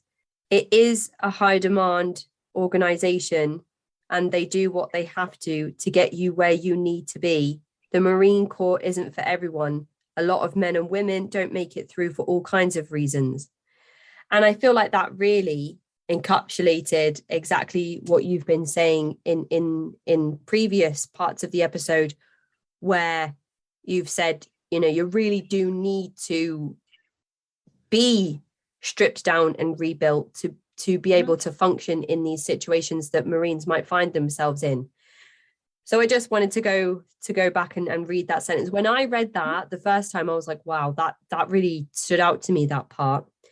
And you're now kind of really getting into the bulk of how that individualism is wiped away, and how you all just become like a sea of the same people. Everybody looks the same, everybody sounds the same, everybody acts the same. And what time in the morning do you rise after you've done all of your evening chores and you've gone to bed? And what time you expected to rise? I want to say it was either 5 or 5:30 in the morning. So we would have to get up. We'd have to get our PT gear on, which is our our shorts, our shirt, and then, our socks and our shoes. And they would count us down. Like we had to go piece by piece. Where's your, you know, show us your PT shirt. All right, you got 10, 9, 8, 7, 6, 5, 4, 3, 2, 1. And everybody better be fucking dressed, or we're going to keep going over until we all get it right. And, they would, here's your shoes, get your right shoe, show it, and you'd have fucking people showing their left shoe and they're like, come on, dude, stop screwing around. Like, it's your right shoe. And they would say, all right, put on your right tenny runner. All right. 10, 10, 9, 8, 7, 6, let's go, like. Oh, that's stressful. That would be stressful for me. Yeah, it's, but they do it every day. And then you just get used to it. And you're just like, all right, cool. But yeah, like at first you're just like, dude, what? I just woke up. Like, I need to go to the bathroom, man. Like, let's talk about putting my shoes on. Like, good grief. But, I mean, you got to weed out the weak. And that's how they do it. It's like, man, it's crazy. And we did have, like, I don't remember how big our platoon was when we started, but just for grins and giggles, let's say there's 50 people, which is, I mean, that's nothing compared to the guys. I mean, our platoons are significantly smaller because there's just not a lot of females that join. And, at the end, we probably had, maybe out of 50, we had like 30 or 35, because they would get dropped for various reasons, whether they wanted to leave, like it wasn't for them, or they couldn't, qualify, during training for, like, we have an initial PFT type thing. I forget what it's called, but you run like a mile and a half, you do your crunches, so the guys do pull-ups. We do what's called a flex arm hang. And the minimum, I think, is like, I don't know, 15, 20 seconds or something. The max is like 60 seconds. And you just hang there. You have a bar that you have to get up on, and you're holding yourself in the air, like on a pull-up bar, and you have to hold yourself as long as you can. And, once your elbows, are straight, your arms are straight out, then, you're done. The time stops. So some people can't do that. So they get dropped, or even further along in, like when we do the rifle range, if you can't qualify on the rifle range, you get dropped, like, bye, and it's various things, it could even be for weight. Some people, they actually gain weight while we're in, and I'm like, I don't know how the hell you gain weight, but okay. Because they're just, it's not like they don't feed you, but you're doing so much, physical activity. It's crazy that anybody could gain weight. I was 135, 36 pounds when I got in, and I dropped down to 126 in 13 weeks. Like, I didn't think I could lose any more weight, but like I did. I was just like, okay, like, it was crazy. How do they is there like anything that identifies people that are like on restricted calories because they need to lose a certain amount of weight, or is that all sort of sorted before you join and get into basic training? So sometimes it is, because I feel like there's waivers that people can sign, like a weight waiver. They had waivers for like everything back when I was in. I don't know if that still exists, but so like I was mentioning about the white stripe on the shirt, if you are considered a quote unquote fat body or overweight, they would put a red stripe on your shirt. So everybody fucking knew, like, you were that guy or girl, you were that person. And so that would be an indicator that you had to have, different rations of food, or maybe different caloric, smaller portions, or maybe a different diet, more veggies. I don't know. I never had to, but I knew there was one or two in my platoon that had to. But I don't know if it was the entire time, or if it was just part of the time, whatever. But yeah, they'll, without saying it, they'll point you out, like, oh, you got this certain stripe on your shirt. Well, you're this or you're that.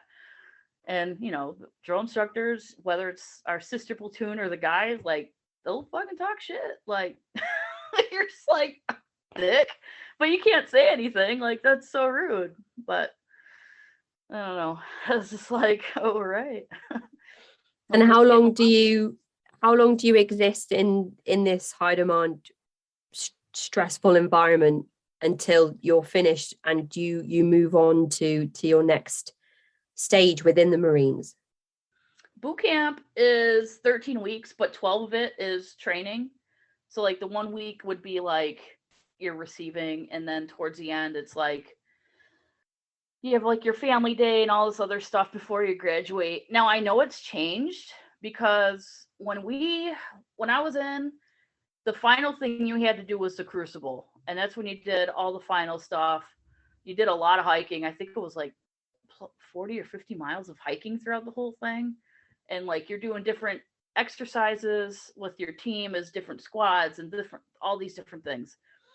And you do your final hike back, and you would get your Eagle Globe and Anchor, and like there wasn't a dry eye in the place, man. You got that. And that was like, I still get goosebumps, man. And I'm like, this was, 20 years ago. It's like, because that's what you got there for. And like, that's it. And now if I remember correctly, what they do now, and I could be wrong, so if I'm wrong, I'm sure you'll get emails, is I believe they get it when they graduate. So graduation day is when they give them their Eagle Globe and Anchor now. And I feel like, because, squawking about, hey, we're a Marine, why are you still treating us for recruits? And they're like, okay, well, you could stay a recruit till you graduate. You want to play games with us? We'll play games with you. If that's how I remember it correctly, which I could be very wrong, but I believe that's what happened. So all of this stuff that you've experienced leading up to your graduation, do you feel like it kind of disappears in that moment because you're so euphoric when you receive this thing? Do you feel like it kind of negates all of the hardships and stress that you might have experienced in the weeks previous? Yeah, you get it, and you're just like, everything was worth it. You worked your ass off, you and your sisters, and here it is, the Eagle Globe and Anchor. We have the right to, be called Marine. This is it. Symbol is it. And man, I can remember like just just crying and crying, and crying.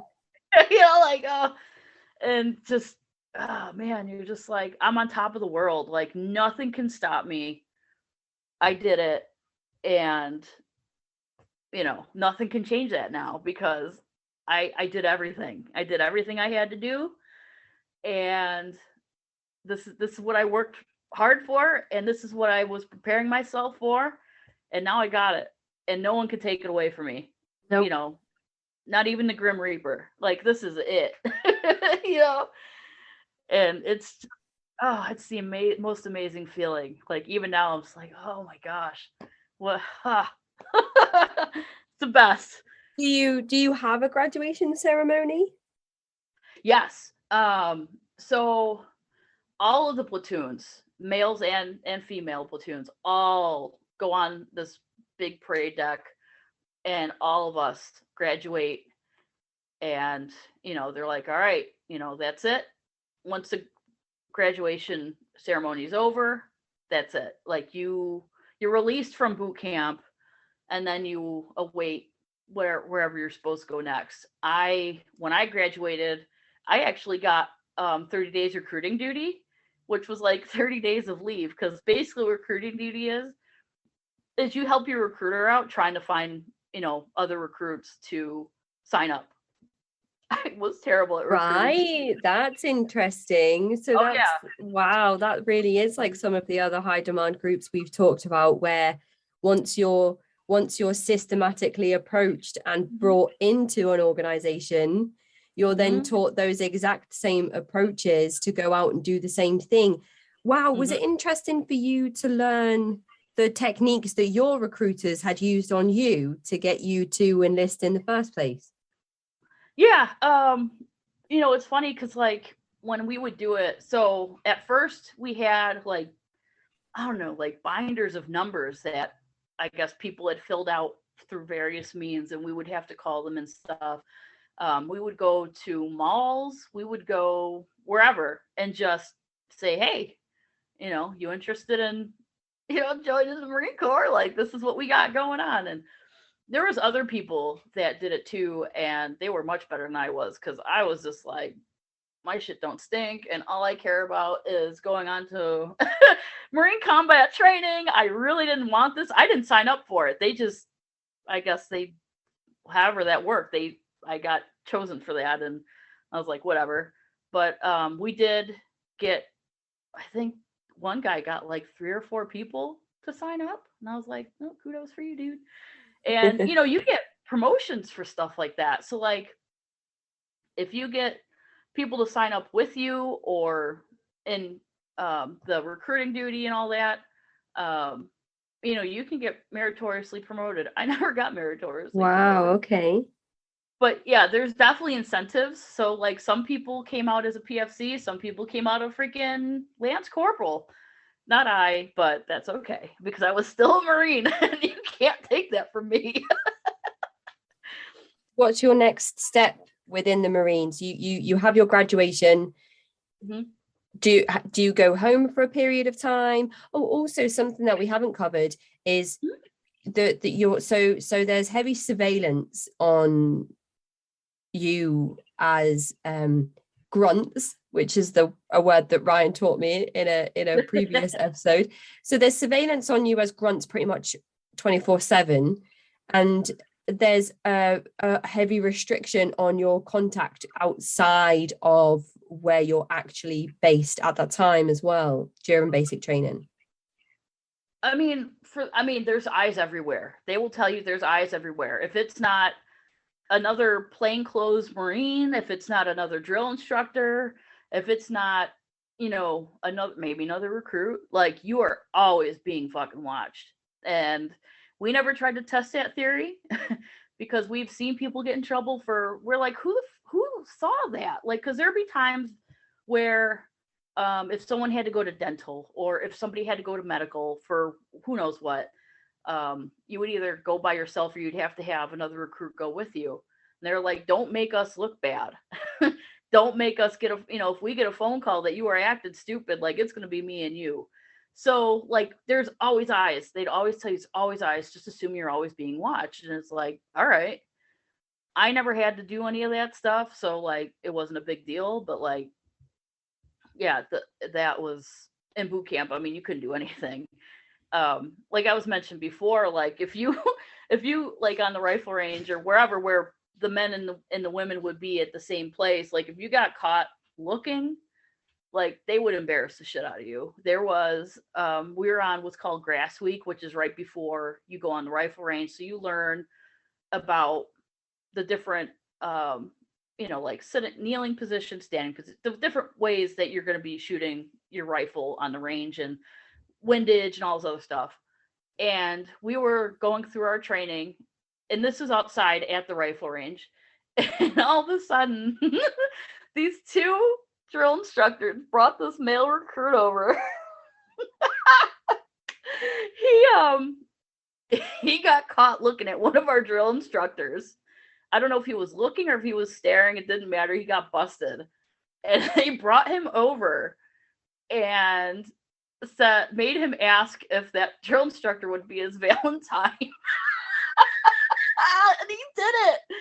And, of course, now instead of 2 drill instructors on him, there was like 3 or 4 drill instructors in his face. So like, oh man, he got lit up. So like, don't do any of it. It's not worth it, and so yeah, that's kind of akin to some of the public humiliation that we might see in other high demand groups, where a person is pulled up in front of their peer group or congregation or whatever the group might look like, and then they are either shamed or embarrassed, or sometimes in more severe and extreme cases, their confidential and personal information is shared within the group. So again, it's not suggesting that is the intention isn't to inflict that level of trauma on an individual, but it is a technique that we see universally applied within high demand groups where that might be the outcome, or that might be that is the purpose is to achieve that outcome, or that outcome might be something that comes from that type of technique being used. So it's interesting, again, just to kind of make that connection. And you also mentioned in your writing to me that your communication with the outside world was extremely limited during your time in basic training. Yeah, so the only time we had downtime was, of course, on Sundays. And we had an hour of like hygiene time before we would hit the rack. And, that'll be your time to get your shower in, if you want to write letters. And then what we would do is when we got out of the shower, we're in our skivvies. We actually had to do hygiene inspections. So we all had to line up on the quarterdeck, which is the front of the barracks where the DI hut was. Drill instructor would, stay there and whatever. And so we had to go through this script of, I forget what it was. And we had to have our hands out, and we had to go like this, and we had to turn around, and they would look us up and down to make sure, there probably, wasn't any marks or any kind of, I guess, like, dirty nails or, bruises or cuts, or, it was probably more of a, let's make sure that they're clean and they're not hurting themselves or that type of thing. And once we were done, that was it. So that was always interesting to me, because I was like, turn around. Like, okay. But like, okay, all right, I got it. I suppose it's better to do it that way than to actually watch people showering, to make sure that they are showering. Yeah, for sure. Because like when we would come in after our PT sessions in the morning, we literally had time they would give you 5 minutes to shower. So you literally, you got, 40, 50 girls in X amount of showers, and you're fucking running in, going under the water and coming back out. You ain't going to smell like a rose. You're going to smell real good. Wow. That also feels like there's not much opportunity to keep your body to yourself in that sense as well. No, I mean, yeah, that, like, the hygiene time was nice, because if there were, maybe certain things that you wanted to, render some extra cleaning to, you had that opportunity. And that's another thing that was interesting, was when it came to all these females being together in one place. Like for me, I never got my menstrual cycle when I was in at all, which was super cool. Everybody, like, a lot of the girls had same cycles. Some of them didn't. Some of them kept getting it because they're on it. The body is so weird. Like, just like, how does that happen? I was ecstatic, because I was like, man, I don't want to have to worry about all that stuff. But, as a female, it's part of your anatomy, right? If you're exercising to that extreme, not to the extreme pre-basic training and during basic training, I mean, it's an extreme change from your everyday life. Then yeah, I don't imagine that dealing, with your menstrual cycle is something that you would really want to do during that time. And so you could write letters to your mom, but you couldn't phone her, or when you were allowed one phone call when you arrived and it was scripted? Right. So I totally forgot about that. Thank you. As soon as you get there, you can make one phone call, and there's like this little script right next to you, and whether they answer or not, this is what you're going to say. Recruit so-and-so arrived. I don't remember what the whole thing says, but I'm alive, I'm well, I'll get a hold of you another time, whatever. And that's it. So if they don't answer, then sucks to be you. Wow. And there was a drill instructor like, hurry up, hurry up, hurry up. But you can hear them in the background, like, let's go, let's go. And they're probably, I don't remember, Wow. if my mom answered, she might have, I don't know. And I just read it and hung up, and that was it. And the only other time that you were able to call was right around family day, right before, like a week or two before graduation. And that was literally only to make sure that you had your ride situated. So whatever travel plans you had, because obviously they didn't want anybody getting stuck on the island that shouldn't be, if you didn't have your ride, fixed and stuff. Yeah, once you're done, you're out of here. Oh yeah, we don't want you here anymore. Like, you got other things to do. Like, get out. We got some more disgusting things that we got to train. So yeah, so I remember having that phone call, and I don't even know how I even talked to my mom, because I was just bawling the whole time. It's like, all right, chill. But you don't hear anybody, their voice, it's so different. You don't hear it for so long. It seems like forever. And I've never been away from my family this long, ever. So being 12, 13 weeks away from my family, I was just like, man, this blows. Like, having that limited contact. Yeah, absolutely. And yeah. Something that was interesting in what you said before is that when you started the phone call, it was recruit such and such has arrived. So I forgot to mention that in your emails, you said that you aren't allowed to refer to yourself in the first person. So you're not allowed to say, like, I need this, or I need to go and do this, or I'm supposed to do this. You have to refer to yourself in the third person, stripping away more of that individualism. Yes. Recruit so-and-so requests, to make a head call. Recruit so-and-so requests to go to dental or whatever. Recruit so-and-so, blah, blah, blah, blah, blah. Like, there's no I, me, or we, ever. And you learn that real quick, like I, or you. If you don't talk to your drill instructor, if you don't say drill instructor, sergeant, or staff sergeant, or whatever, such and such, and they say you, good luck with that. They're like, you? What is it? You is a sheep. Are you calling me a sheep? Like, what? Like, what are you doing?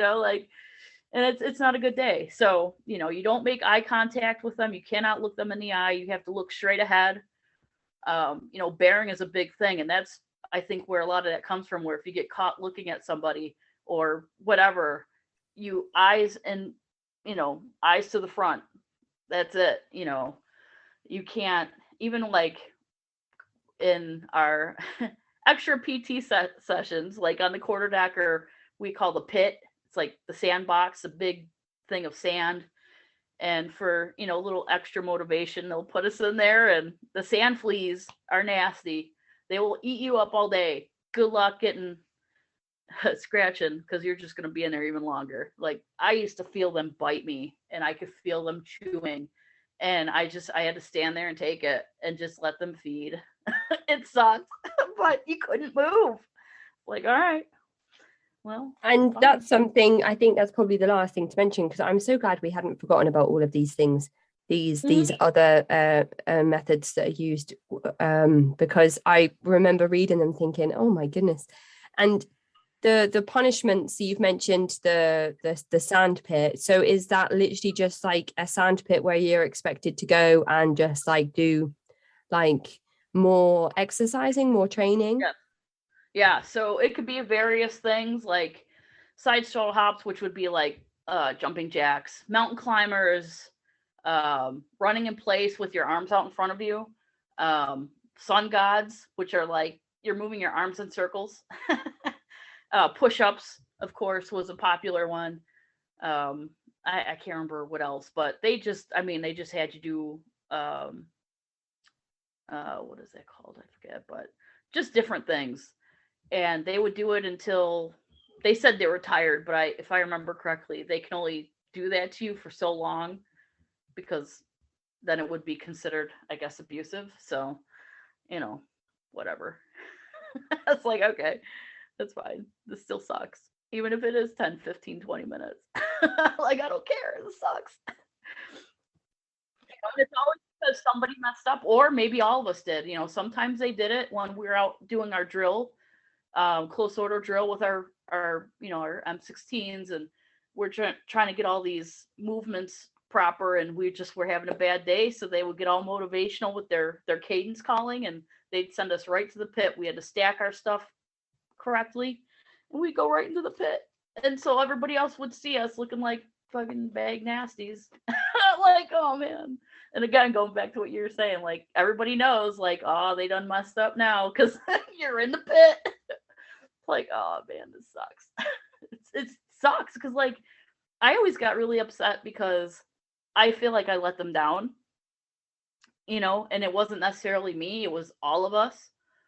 But, in certain cases they would take one person and be like, all right, you really need some help. We're gonna put you in the pit because you really pissed us off. I got one of those before. Whoops. It was really dumb. It's funny though that you're able to recognize that sometimes you were that person and everybody was probably looking at you like, D, no, stop. Yeah. Well, you know what it was? So I really I almost felt like my mind kind of broke in that minute.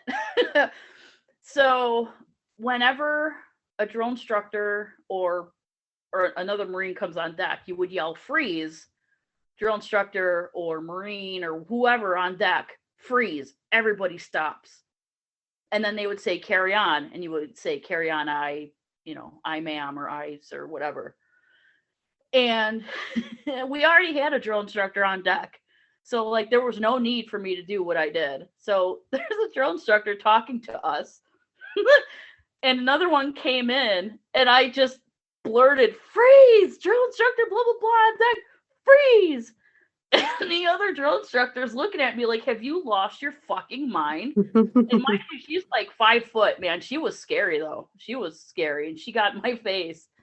And, she let me know like that was a really stupid thing. And I got quarter decked for that. I was like, well, whatever.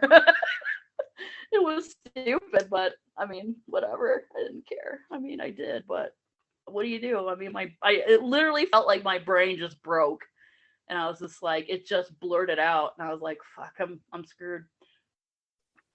After you finished your basic training, after you graduated, what was life like for you, and where did the Marines take you next? So after boot camp, I went to MCT. It's called Marine Combat Training. It's about 12 days. It's in Camp Lejeune. I believe it's at School of Infantry in North Carolina. And it's just more field training type of thing. You dig your fighting holes and you do simulated war type things. You do land navigation, just various things like that. But it's a little bit more freedom. You don't have drill instructors up your butt, but you're still like really hot, like really tense, like, because you just think, you're still calling people ma'am and sir, and they're like, I have a rank, but we're like, we went through all this hell. Like, everybody's ma'am and sir. But it's still, tense, but it's not like crazy like boot camp. And we still had females, and the guys still had the males, but there was a lot more integration. And, it was a real kick in the gut because, again, if one person messes up, it makes us all look bad. And I remember specifically one night where we were in our huts. We slept in like these, I don't know, silo type things or whatever. Nothing real. When we were out in the field, like we actually had barracks, but at this time we were out in the field, and we were getting ready to, hit the rack, whatever time it was. And all of a sudden they all called us out to formation. And then we were like, uh-oh, like we're in trouble. And basically what happened was our instructors had, I guess, a buddy of theirs, another Marine, was with them. I don't know if he was one of the other instructors, if he was a friend, whatever. And apparently had a conversation with another one of the MCT Marines, and it turned into like a very personal conversation, more of like a sexual thing, I guess. And they called us out and said, listen, you're females, like, you already have a lot to prove because you're a female. And now, because a lot of the guys look down on us because we are females and they think we have it easy. Now you got this person here that's trying to hook up. Like, now we look like a bunch of sluts. Like, I hope you're happy. And I was just like, dude, like, what do I have to do with this, man? I'm just here to train. And like, that's problematic in itself, isn't it? Even just saying like, now this is collectively, this is how you all look. Yeah.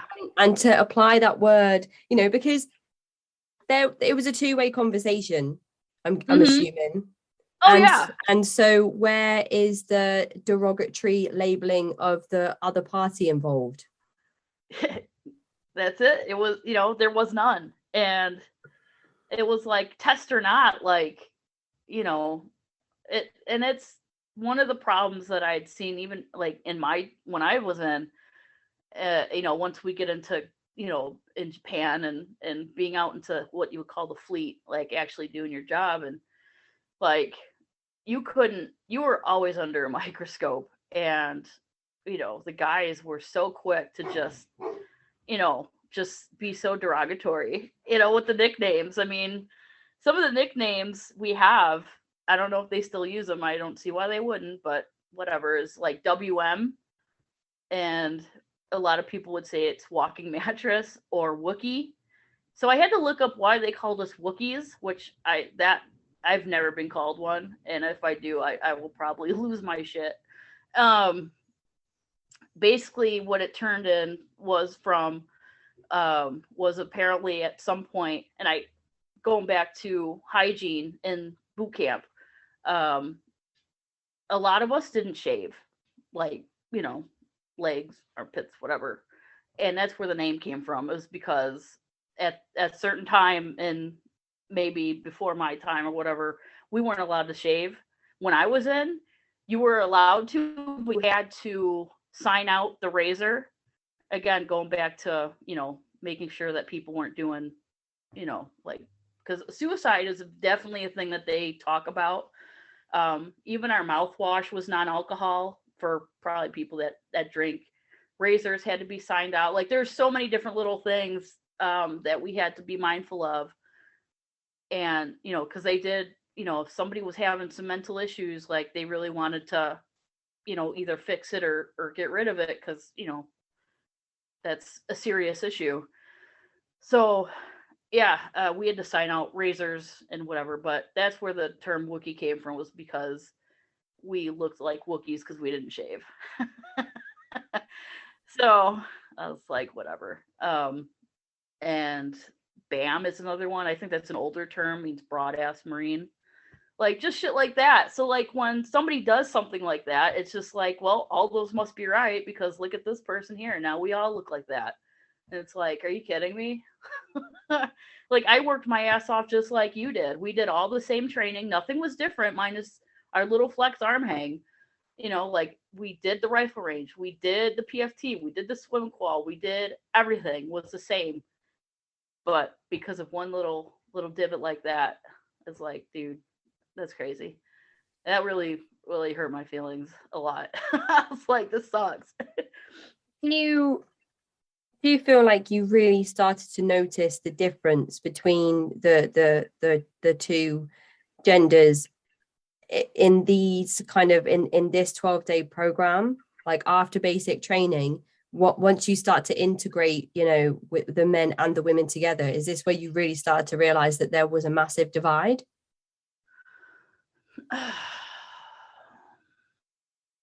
I think the biggest thing I noticed was how many people tried hooking up, guys and girls. Like, whether, someone approached them or the other approached the other.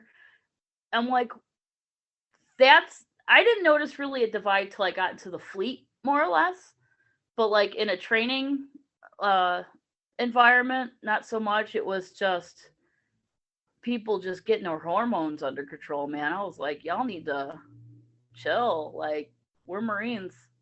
Like, maybe I took it a little bit more literally than most, but I took it like, hey, I'm here to cause hell and return home in one piece, not, who can I screw in the Mm-hmm. field?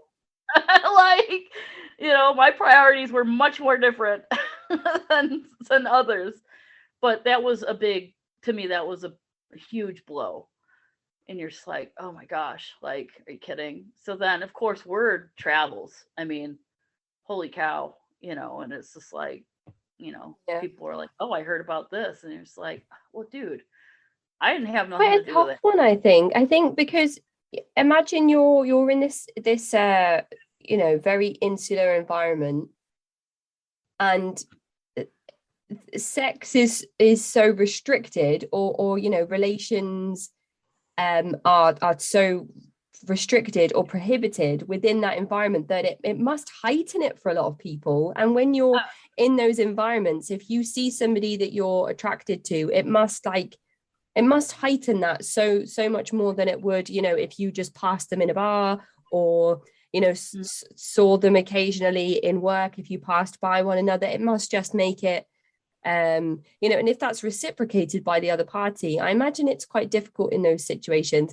And of course, temptation and the thrill of sneaking around, even though you're kind of being surveillanced or surveilled, I imagine adds another element to it as well. But of course, because of that going back to that oneness and that teamwork again, it's one action affects all.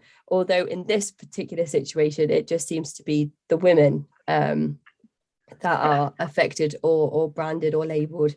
But you mentioned something about Japan. Yeah. So that kind of leads us nicely into the next section, because you do end up having your first post over in that part of the world. Yeah. Yeah. That's where the roller coaster really starts going. Yeah. So after MCT, you go to MOS school. MOS is military occupational specialty. That's the job that you either were assigned or that you signed up for when you joined the military. And then after MOS school, they give you the opportunity to pick where you want to go. It's not guaranteed, but you have the option because it's always the needs of the Marine Corps. It's not what you want, it's what they want. And Okinawa was on the list, and I was like, well, I'm never going to have an opportunity to go there again. Let's go. Like, this is an awesome opportunity. This Mm-hmm. is going to be awesome. Like, this is going to be great. Was this your So, first time out of the States? yeah, I mean, I Wow. live close to Canada, so like Canada doesn't count to me because I could just drive over there. But like an actual overseas, like, yeah, I'd Mm-hmm. never been Wow. anywhere. And it was just like, wow, this is crazy. Like, all right. um and my first duty station was with 12th Marines, which is an artillery unit, and I was there from 2000 April 2001 to April 2002. And I was in the S1 division, which is the administrative, but I did most of my time in the mailroom, so I was like admin clerk, clerk. So I'd have to get the mail, sort it, and then stamp it, make sure that the orderlies from the other units would come get their mail, that they were legit able to pick up the mail for the whole, unit and whatever. Mm-hmm. This is where it really just goes in a crazy turn because, like, I got there, I just turned 19, and I was like, man, I'm here and I have no friends. Like, I have no, because I just got there, and like, I had no idea what to do. And I just got caught up with a bunch of enablers. And this is where the drinking really comes into play. And, Mm-hmm. Yeah. because we're our units artillery, we had a lot of grunt units around us too. We had barracks behind us that were a grunt unit. We had they would come in for 6 month deployments. You'd have grunt units and artillery units from the States, Hawaii, Lejeune, Pendleton, and it would do different whatever they were doing for 6 months, and then they'd rotate out and another unit would come in. So I found myself hanging out with a lot of grunts and a lot of artillery guys out in town. And again, like, I just, because I was a female, because I had, whatever, grunts for the most part not all of them. I'm not speaking for all, but like there's a lot of them that really just thought there was no need for us. And they let me know. And, between alcohol and a short fuse temper, I was like, listen here, we're going to fucking fight. Like, I'm not going to let you walk over me because you think I shouldn't be here. Bitch, I got the same training you did. You went to school of infantry. I didn't. Okay.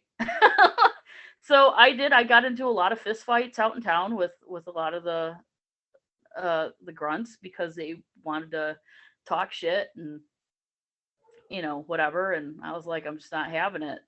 And that's how I got my nickname. And once you earn their respect, then they were cool. Like, and it's crazy because like we're like a big dysfunctional family, and I know like dysfunctional families because my family's dysfunctional. And what'll happen is you got two people or whatever that are in a squabble, but as soon as somebody else tries to intervene, now you're going to deal with both of us. Because this is between me and the other person, not you. This was not your business. And but once we settled our differences, like they had my back and I had theirs. Most of the time we would just settle it with a drink, and we would just get drunk and just have a good time. I think one of the worst things that I did, oh man, it was so stupid. Of course, I was in a bar, and my roommate was, I don't know what her deal was. She was saying something, and she was like, "Yeah, go after that guy right there. He was, talking shit or something. I don't know. I didn't know who he was." And I walked up to him and I was like, "Dude, you talking shit?" And I grabbed him by his throat. And he was like, what the fuck? And he grabbed me by mine. So we have each other by the throat, and he's walking me backwards. And he wound up like choke slamming me on the ground, like on the floor. And I tried to hit him, but I couldn't because I couldn't bring my arm back because I was on the floor. And you had about 4 or 5 guys that ripped them off of me, put them up against the wall and said, "Say the word." And I was like, "Dude, I fucking started it." And they're like, "What?" I was like, "I fucking started it." They're like, "What is wrong with you?" I was like, "I'm fucking crazy." Like, like I did it. And if I would have not said anything, they probably would have beat the shit out of him. And because he put his hands on me because I'm a female, but I was like, I'm a Marine. Like, to me, there shouldn't be a gender attached to it. You're a Marine. But interesting that though in itself, because you say that the women are, the men believe that the women are treated differently, that they have it easier, but then you leave 2 men to fight one another, that's fine. But as soon as a woman is assaulted by a man, it's a different story. The men are then there to, so it's kind of like mixed signals in that sense, isn't it? It's like the women have it easier. So does that mean that they're weaker, that they can't defend themselves, and that they need men to come to their aid? Or should it be that if the women have it harder, they need to learn how to defend themselves without the support of the men who already think that they are less than, or like a subspecies, like a subhuman species? Like, so it's kind of weird to try and work out, why it is that it exists that way. Yeah, interesting.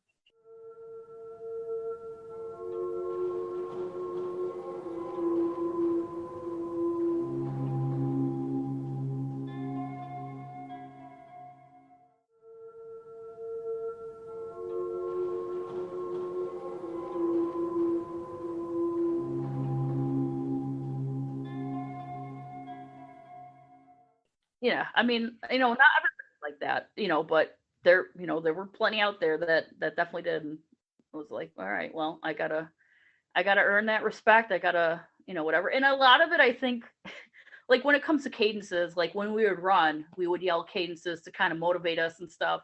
And a lot of guys thought it was kind of shitty that they couldn't do like stuff that was explicit or could be like, I guess, offensive around us because we might be offended. And I was like, I'm not one of those people. Like, don't put me in that group. Like, if you want to say something, say something. Like, I don't care. But again, it's all as one. You can have Mm-hmm. a platoon full of guys and there's one female. Now, we have to be PC. It's like, whatever. So I And can understand frustration, but I don't think you should take it out on everybody either.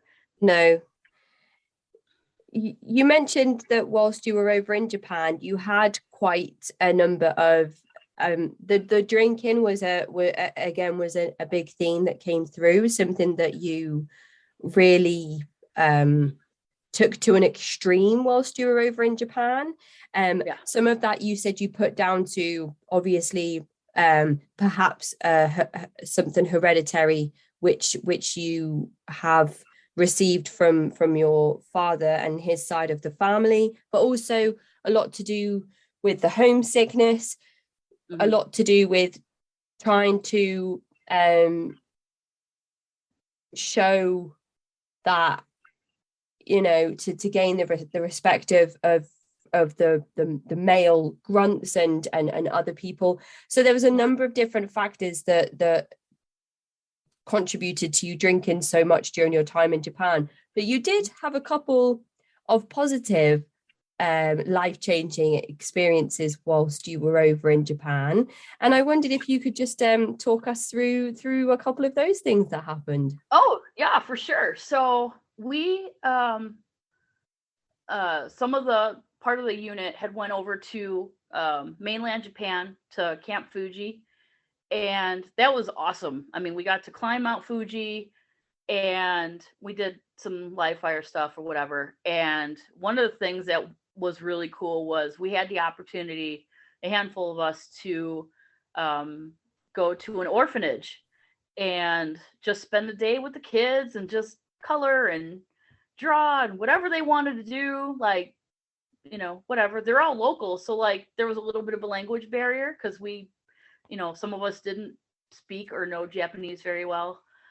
So, but the people that were in charge did.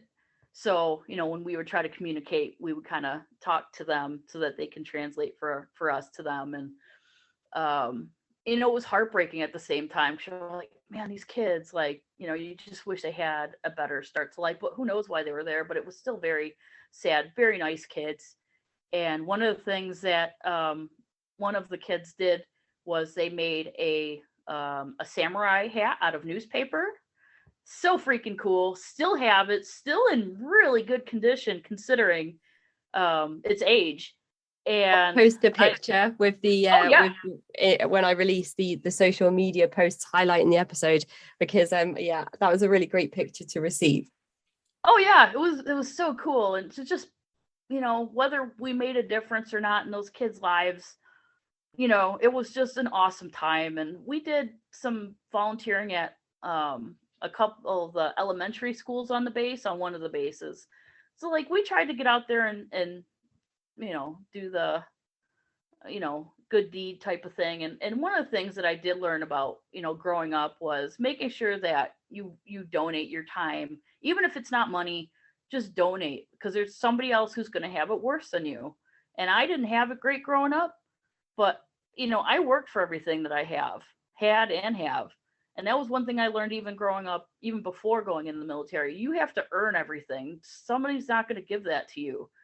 And, but at the same time, like we had it hard. So giving back any way that I can and trying to make a difference to somebody, like, was always big to me. Regardless of the hand that I was dealt, it shouldn't reflect on somebody else. Like they don't have a good hand. It's not the same hand as me, but it doesn't matter. What can I do to help you?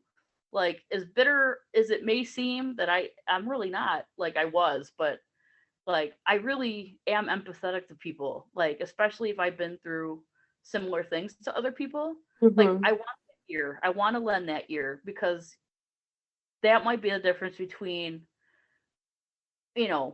talking it out or just saying hi to a stranger on the street. Like that could be the difference between having a good day and an awful day. Like it's just the little things. Mm-hmm. And like, so just doing volunteering like that, like it was just so cool. So like getting Mhm. that hat like was just so freaking awesome that they appreciated me that much that they were like, here, have this. And it was just like, I never let anything happen to it. So It's yeah. interesting what you said about just regardless of the hand that you were dealt, because there was a tweet that was going around the other day about how Biden is considering forgiving a load of student debt that people have at the moment, and somebody tweeted something like, I worked I worked so many hours nonstop for this amount of time to pay off my student debt. So if Biden forgives all of this other debt, like I'm going to be really angry. And somebody retweeted it like, okay, so because you suffered, everyone else has to suffer. Right. And it's like just because you had a difficult childhood, it doesn't mean that you want everybody else to have a difficult childhood. Right. And you had so much experience looking after children growing up that you were probably quite adept at just falling back into that role of working out the best ways to support the less fortunate in the position that you were in. And I just think that's great. And then obviously you got to go and do something else in Japan that not many people can say they've done, which I thought was amazing when I read in your emails. Yeah. The climbing Mount Fuji, I mean, people pay to do that. They travel and I got to do it, they paid me. Like I got to do that, and it was just like, man, like this is awesome. Like this is great. And, we did jungle warfare training and I got to rappel and I'm terrified of heights. But like, when am I going to do this again? Like I rappelled down a 65-foot wall. Like, holy cow, like just all these different things, these training things, just all these experiences traveling. I never got to do that as a civilian. And I don't know if I ever will be able to like travel, not necessarily the training part, but travel as a civilian, and it's just like, man, this is just so surreal. And you really have to take it in and just think about it and be like, wow, like this is awesome. Like this is great.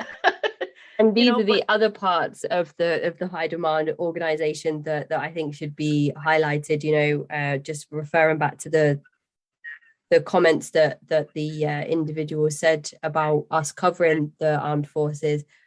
There's always other parts to consider, and this is definitely one of them. The experiences that people are able to have, the culture that people are able to experience, through being involved in the armed forces. And I don't know how tall Mount Fuji is, but it sounds like quite an achievement to get to the top. Yeah, it's I don't even know what the kilometers is, but once you get there, there's like a little shrine. It's nothing crazy, it's just a little shrine up there, and like, hey, you got there. And it's like, all right, cool. Like you climbed up this, it's actually a volcano if I remember correctly. Yeah, it's an active volcano. Yeah. So, it was just like, all right, cool. Still got the walking stick that they give you to kind of help you up there, because it gets steep, like to the point where you're like looking at the side, like you're going whoop, and you're just like, wow. Yeah, maybe I do need a little help. I don't know. But yeah, it's 100 kilometers. Okay. And that is, I mean, how long did that take you? That's wild. Oh, I don't know. It definitely, back then I was in shape, so I mean, it wasn't like a quick thing, but it definitely, I know hours were involved. That's for sure. I honestly can't remember. I might have been hungover for all I know. I drank a lot there too. So, but yeah, that was considered our platoon PT session. So like every Wednesday, was it Wednesday and Friday? Or was it just Wednesdays? We'd have our platoon PT, because every day you would have it with your unit. So you get up, you do a run or whatever activity you're doing. So this was the whole group. This was the unit that was there. We all went up. Not everybody made it, which is fine. Like, whatever. But, you know, if you did, you did. And if you didn't, then you didn't. But you still, you know, still got up there. Well, I'm just looking here at the differences between different mountains and peaks, because the highest thing I've ever climbed is a peak in Scotland called Ben Nevis. And that was like it, we did it in a day, but I've never climbed a mountain. It's the only mountain I've ever climbed, and it was horrendous. It was so tough. But this is ridiculous. So Ben Nevis is 1,344 meters, and Mount Fuji is 3,776. So that's like two and a bit, probably like 2.5. I don't know where it starts that we started the climb, because we had to take a bus up there all the way up to wherever the base was. Okay. And so it wasn't like all the way from the bottom all the way up to the top. It was at a certain point. And I didn't look out the window because I was like, all I see is clouds. And it was a narrow road. And I thought, man, please don't die. Like, don't go off the road. But there's a base, and I don't know how high the base is from the top, but it definitely wasn't like from the base all the way up. It was a certain point, and then you go up. That's still so high, though. It's wow. Yeah. Just and, interesting to compare the two. Sometimes it's hard for me to have a reference, or to, I think sometimes to understand like the significance of you climbing Mount Fuji. It's like, what can I compare it to in my own experience to understand like what that achievement actually means? So my comparing it to Ben Nevis is like, it's pretty significant, which is amazing. But as you said, you're continuing to drink at this point. Yeah. And it starts to become like more of a defining thing in your life. Kind of the marine side of things gets pushed to the side, and the alcohol becomes kind of more center focus, would you say? I was functional. I was a functional drunk. I mean, I still was able to get what I had to get done. I was still a hard worker, but man, I partied so much harder. And I mean, I would show up, all the time drunk, and you could smell it. I mean, you weren't allowed to have, so there's rules in the barracks. You're not supposed to have like beer, or if you're, I think 21 or older or a certain rank or whatever, you could have like a 6-pack or something. You weren't allowed to have liquor, if I remember correctly, but somehow like, I always wound up with it. And, you could sneak it in. People didn't check, like, they didn't check your rooms or anything.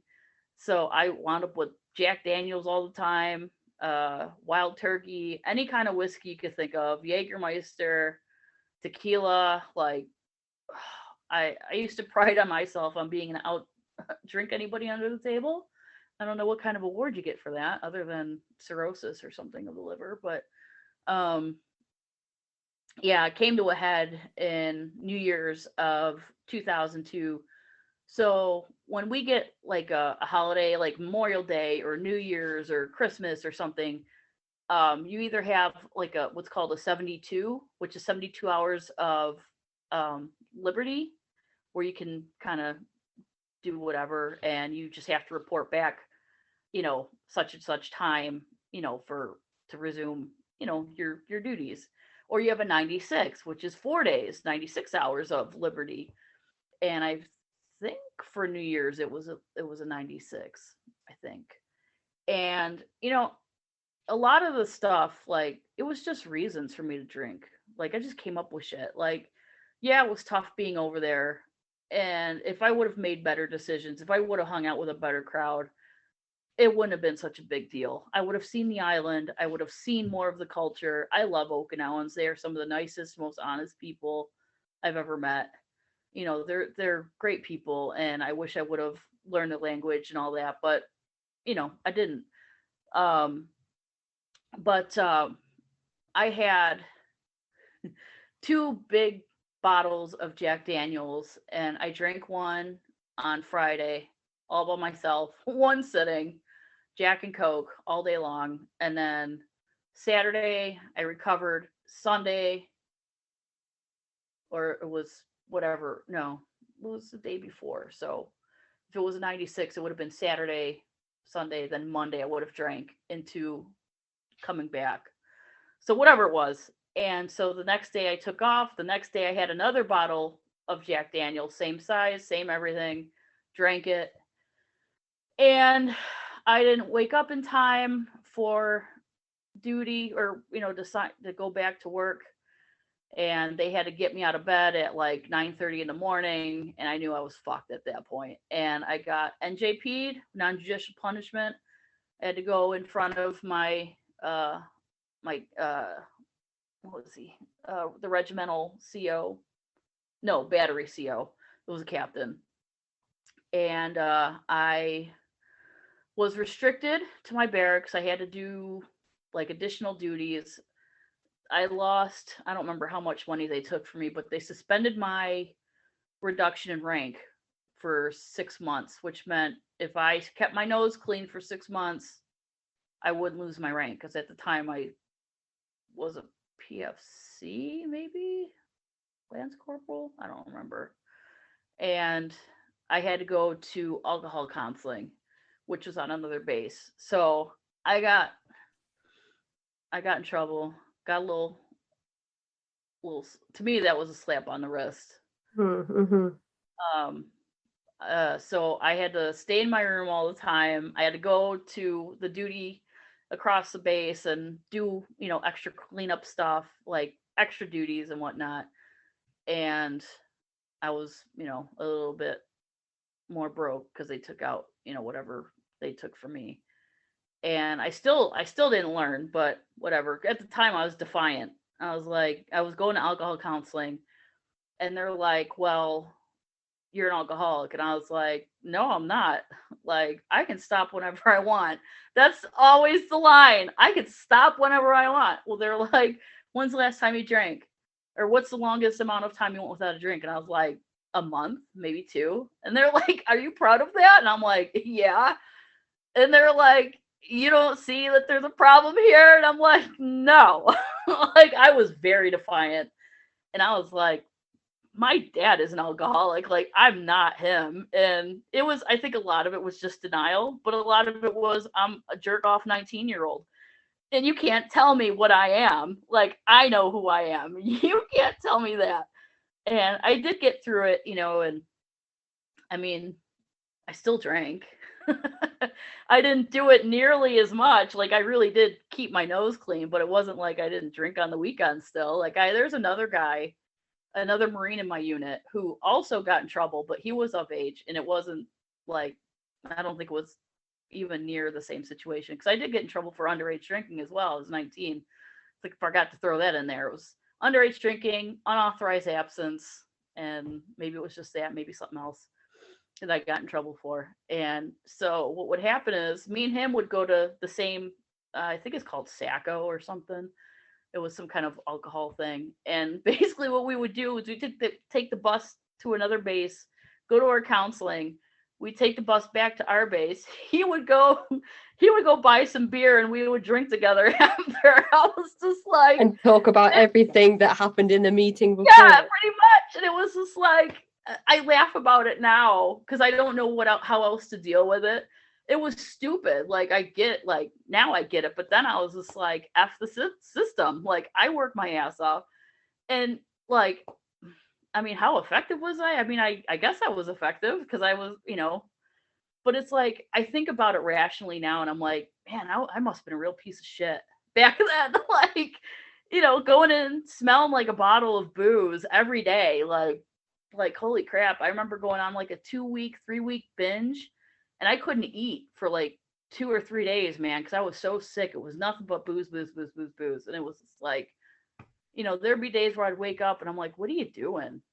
And we're not even talking about like all the other stuff that I did, like I was, the promiscuity was off the charts. Like, I was like, man, just like, and it's gonna sound funny when I say it, but it was like, to me, it was just filling a void, quote unquote. Like I had an emptiness, and if it wasn't the booze, it was sleeping with another Marine, which, was like whatever. And That was something that when you first joined the Marines and you were all starry-eyed and motivated and then super um dedicated and following all of the rules and everything, that was something that you weren't interested in. And kind of as you got more involved and as things started to change, you started to change as well and started to become interested in, pursuing sexual relations. But something that you emailed me that was the most interesting well, not the most interesting, but one of the things that really stood out was that, like, you had your first sexual encounter in the Marines, and you just kind of did it to get it over with, because you were just like, I just want to get it over with. And I thought that was so interesting, because I feel like that's the story for a lot of people who are like, I'm just going to do this now to just get it over with. It's not something I want to do. This is not the person that I want to do it with. I'm just going to do it so that it's done. And I thought that was kind of, and then, as you said, you were quite promiscuous, and you were getting involved with other people within the Marines, which you weren't allowed to be doing. But you weren't allowed to be drinking either. You just kind of, at this point, thrown caution to the wind and just sort of, just as you said, you were just. I lost all my inhibitions. I didn't date when I was in school. I didn't have anything. I never dated. I never had boyfriend, girlfriend, nothing, like none of it, and because dating was really just not a thing, just because you'd always, hear about my sisters and how they get pregnant and they're running around with these guys. And I was just like, I'm not even interested. I just want to play football. And then, of course, with school and being picked on, and I didn't have friends really, maybe two. And like, I just never connected with me. So like, it was never a thing. But then once I went overseas and I was drinking and I was around guys all the time, and I was just like, man, like, I just can't, I gotta get it over with. Like, I don't even care about this guy. Like, he's nice, he's cool, like, we're buddies. So he was a buddy fucker, and that was it. Like, and it was done. And I was just like, well, this sucks. Like, is that it? Like, it was like the most, like, just blah. Like, underwhelming. Yeah, exactly. Like, there's a lot left to be desired. And I was just like, oh man, this is it. Like, and one of the later when I was there, a little longer, and I befriended a lot more people, and we were having a conversation, and he was like, everybody thought like, you were, you're a lesbian, and I was like, well, not that matters, but like, I don't care what anybody thinks, but like, why? And they're like, because you weren't interested in anybody. And I was just like, so basically what you're saying is, if a female Marine's not having sex with another person, like another guy, like a Marine or whatever, you must be gay. Homosexual, right? And if they are, then we're just sluts. And he was like, well, yeah. I was like, well, that's fucked up, dude. So like, what are you guys? Like, you're out there, sexing it up too, and you guys are the fucking man. Like, I'm doing the same thing that you are doing, and I'm a slut, and you're the man. Like, that's crazy. Like, I'm using you just like you're using me. Like, what's the problem? Like, why am I that? But like, as far as I know, like, even though I was doing my dirt, like, nobody was shitty with me. It reminds me of that Christina Aguilera song. I don't know if you're familiar with her song. It was one of her older songs. I'm just singing it in my head right now to get to the chorus. Oh yeah, it's like Can't Hold Us Down or something like that. And she's basically just saying all of the things in that song that you have just said. Yeah, where's this double standard? Like, yeah. Because the guys, like, that's the thing. Like, once I was cool with the guys, I was treated like one of the guys. So like, even though I was out doing my thing, like nobody was shitty with me. Nobody was disrespectful to me. And if they were, like I said, it was probably behind my back. Like, I don't really care. Like, if you got something to say, just fucking say it to me, and we'll act like men. We'll fight it out and we'll have a drink. And that's like one of the reasons why I don't get along with females anyway. I don't like females. Like, not obviously like you, but like in general, because I find them to be catty. I find them to be manipulative, which is something we'll get into later. But like, which is weird because I'm a female. Like, but I don't act like that. Like, I'm more masculine in my personality and the way I handle things. If you want to go, we'll just fucking fight it out and then we're done. There is no bringing it up later. There is no cattiness. There's no nothing. Like, we're going to settle it like men. That's how I've always looked at it. And I still do. Like, my temper is nothing like it used to be. So like, I'm not trying to fight nobody. I'm trying not to go to jail. You know, like in the military is a lot different than in the civilian sector. But like, you know, if you got a problem, take it to me. Like, we could figure it out. But like all this behind the back stuff, like take that shit somewhere else. But like, you know, when you hang around the guys like that, you start talking like they do. And I found myself starting to talk down towards a lot of the females, but a lot of them were kind of like skeevy. And a lot of it is down to what they wear in their civilian attire. Like, some of them were dressed kind of slutty. And like, that doesn't mean that they are. But like, you know, you're supposed to dress a certain way. Like, we had to make sure we had a belt on. We had to wear a belt. We had to tuck our shirts in. Like, we had to, you know, just be, you know, we're representing the Marine Corps, even when we're not in our uniform, you know. So like, I don't like wearing female clothes anyway. So like, I'm just like, ugh, what is she wearing? So after your stint in Japan, you head over to Virginia. Yes. And this is kind of your last hurrah within the Marines before you go back to typical life outside of the Marine Corps and try to readjust to everyday life. So what does your time in Virginia look like? I hated it. It was such a different atmosphere. It was like day and night, where being over in Japan, like in my unit, everybody was, even if you messed up, they took care of it in-house. So like, you know, people didn't know your dirt or whatever.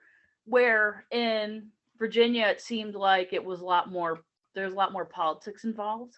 They wanted to make people set an example out of you. I've seen, you know, NCOs, you know, your corporal sergeants, even some staff sergeants get treated like shit. And I was like, are you kidding me? Like, there's a lot of, what do they call it? Dog and pony shows out there? Like, a lot of formations, a lot of retirements, just a lot of like selfishness, I felt like. And I just hated it. And then on top of that, again, with the don't ask, don't tell, that's really what plays a part here. Is there was somebody in my unit, we'll call her Jane. This is where Jane comes into the picture. And she, from what I was told, she was on like leave of some sorts or whatever. They told me to stay away from her. She's bad news. And I'm like, well, now I got to find out who this is. You know, she was getting kicked out because she got busted with another girl, not just another girl, but like it was an officer's daughter. So that's a big oops. And so, you know, they started the process of, you know, getting her kicked out. Like, there was I think it's like a general court martial or something. I forget how it goes, but there's a whole different process that goes with that. And she wound up, I don't know, with a bunch of things. And I was just like, okay, like whatever. But when I met her, she was just very upfront, very direct, very, hey, this is me, this is my deal. And if you don't like it, cool. Like, we'll just, that's it. And I was like, hey, like, that's cool. Like, you're pretty upfront, pretty direct. Like, I dig it. Like, I don't need a roundabout. Man, I should have run. I should have run. Worst thing ever. So manipulative. we hung out, and we were cool. And I eventually found myself like being attracted to her, like, and I was just like, that's cool. Like, but I just never acted on any of this stuff. Cause at this point I was like, no, you're getting kicked out and I don't need to be dragged down in that stuff.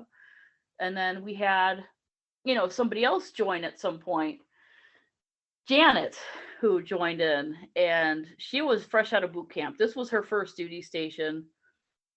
And I liked her too. And I was like, hey, you're pretty cool. But those two wound up getting together. But we all hung out as one little triangle of happiness. And so we always used to do stuff together off base, on base. We'd go to DC, we'd go wherever, just whatever people do. And like people were just like, are y'all together? Like all three of you? And I was like, what is wrong with you? Like, what? No, like, of course not. And so then I did what I did. I call it survival mode. And I found myself another male Marine and we started dating. And I only did it just for the sake of people thinking I was straight. Because if you're dating a guy, you can't be anything else, right? Bisexuality clearly doesn't exist. So we dated, and then that whole stigma kind of shoved off for me. But the nail in the coffin for those two, let me go back. I'm sorry. So let's go back a little bit before we enter the exit in the third person. There we were roommates, me and Janet, and there was a little friction between us because whenever Jane would get mad at her, she would come to me and we would, mess around and do stuff. And it was just like, she was just leading me along. Like, we're going to be in a relationship. She's just here just to be here. When I get out, like, we'll be a thing. And I don't know why I was so dumb to like believe all her crap, but whatever. Anyway, they were in our room. They were sitting on the bed. I started drinking probably about 8 or 9 o'clock in the morning. There was beer in my fridge. I don't know how the hell it got there because it wasn't mine. But I drank whatever was in there, and probably by midday, man, I was pretty sauced. And something happened where Janet pissed me off. I drank my beer. I went into the bathroom. I smashed it on the bathroom sink. I came out and I said, I'm going to cut your fucking throat. And they ran. They were gone. And I was just standing there with a broken bottle, like, fuck, man. I would have done it. Like, 'cause I remember people asking me, like, would you have done it? And I said, yeah, I would have gutted her. Wow. That's pretty wild. Yeah, that's pretty dangerous. And yeah, pretty wild, pretty crazy. And they did tell our command, and that actually got me sent to rehab. And it was, and it was crazy. I was a hard worker, like, but again, just because I'm a hard worker doesn't mean I have flaws, right? So like, they, instead of wanting to kick me out because I already had an alcohol related incident, they could have easily just kicked me out. But I don't know if it was like pity because I was just in this stupid situation doing stupid stuff with stupid people, or if they really thought, you know what, man, she's just really effed up and she needs help. And so I went to rehab, and that's when I really had to face my demons. I had to face the hate that I had for myself. I hated myself for some of the things that I just didn't act on as a kid. I've seen domestic violence in front of me. A very close family member got beat by her boyfriend in front of me, and I did nothing but scream. And like, I just hated myself for that. I hated myself for, just so many different things. And like, we've had conversations, me and this person, and I was like, I felt awful. And they were like, why? Like, if you would have intervened, you would have got your ass kicked too. And I was like, well, I would rather have it been me than you. Like, like, I always wanted to be the hero. And ever since I was a little girl, like going back, and I don't know what it was that was in me that was like, I just need to protect people. And I never even considered it like joining in the Marine Corps because I was just like, I need discipline. I need direction. And, and it was just that hero aspect of me where I was like, I gotta protect. And if I didn't, then I failed miserably. And it was just like, I was always still am very hard on myself. But that was like the breaking point where I was like, I'm not worth anything. I'm not worth happiness. Like, I really thought I was going to die alone. I thought all these different things. And I had to deal with these feelings in rehab, which sucked. Like, I was sober. I had to stay sober, and I had to write things out. I had to write a letter. I wish I still had it, but I think I tossed it because it just was too much.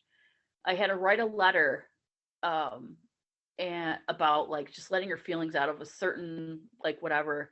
And I wrote this letter to my grandfather. I mean, he was obviously deceased, but I wrote this letter and just poured everything out. And when I read it, like everybody was crying. Like, so I was just like, I'm so angry that, I wasn't able to tell you what I've done. I was so angry because of this and that. And it wasn't his fault. It was just, I never got to make you proud of me. I never got, you never got to see me do this, or it was just all these things. And at the end of the day, like, it was just all these feelings I had just built up, and I had to write it and just, read it and let it out. And it was awesome. Like, being in there was just amazing.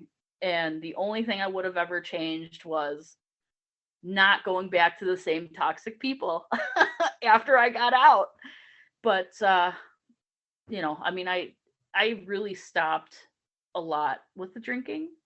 It didn't stop me completely, but I really was like, whoa. And I mean, obviously when you threaten somebody's life and health, from being drunk and all that other stuff, you're just kind of like, yeah, something real bad's going to happen if you keep doing this. And going back to Japan, the doctor that saw me was like, did you have alcohol poisoning? I was like, no, man, like, I've been doing this shit for a long time. And he was like, because like somebody your size, your age, like, should have been in the hospital. He was like, if you keep doing this, you're going to be dead by 30. Now you're telling somebody that's 19 years old, they're going to be dead by 30. You're like, fuck, I don't care. That's old. Now I'm like, listen, I'm 40, like, chill.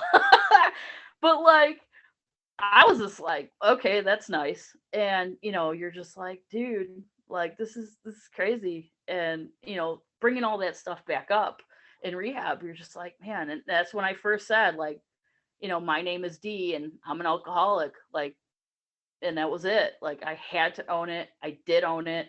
I let go of all the, the denial. They say denial's not just a river in Egypt. It means don't even know I'm lying. So, it's just a lot of things like that. And, the whole pour me a drink aspect. Cause, there's a lot of that where I was like, oh, I feel so bad for myself. Oh, woe is me. I'm going to drink, So all these different little things where they're just like, you gotta have a sponsor. You gotta do this. You gotta do that. And, it was just like, yeah, I was going to AA meetings and, I was really good about doing stuff like that. And, once I got back with those fucking knuckleheads, man, it was like, what the hell? And then not far after that, they, I don't even know why, but good riddance to the both of them. They decided that they were going to go to somebody else's barracks room and, somebody was going to record this, that they had intercourse in this room with, there's like 4 of us in there watching. And who didn't think that guys don't kiss and tell, right? Quote unquote. And the video got out and they both got kicked out. Well, the one was already on her way out anyway, but the other one got sucked in. So Janet was on her way out to get booted. And there really wasn't any proof that they needed because it was right there in the video. And I was just like, why I was there, I don't even know why I bothered to show up. My name was brought up during that video. They said, hey, where's Dee? While they were doing this. And I was like, I don't know if she was trying to systematically ruin me. Because even when I was in rehab, I called my sister and because she was like, if you don't tell her that you're lesbian, like, I'm going to leave you and I hate you and all this other stuff. And I was like, oh, this is so awful.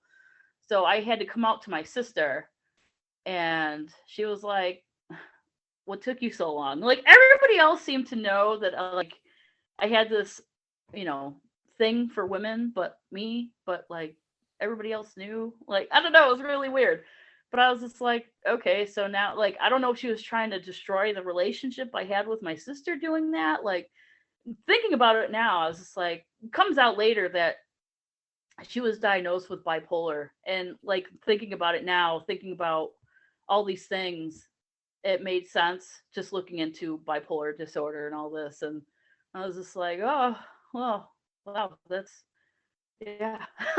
Like, okay. Some of the things that when you were telling me that story through email, it felt a lot like some of the stories we've heard from people who have been involved in the troubled teen industry, and how you go to these very isolated programs away from everything. Mm-hmm. And this, like, and because there's this environment that exists where, with the surveillance and the self-policing and the public shaming, and obviously you have mentioned the don't ask, don't tell mentality at that time, and how same-sex relationships were prohibited, as well as, you know,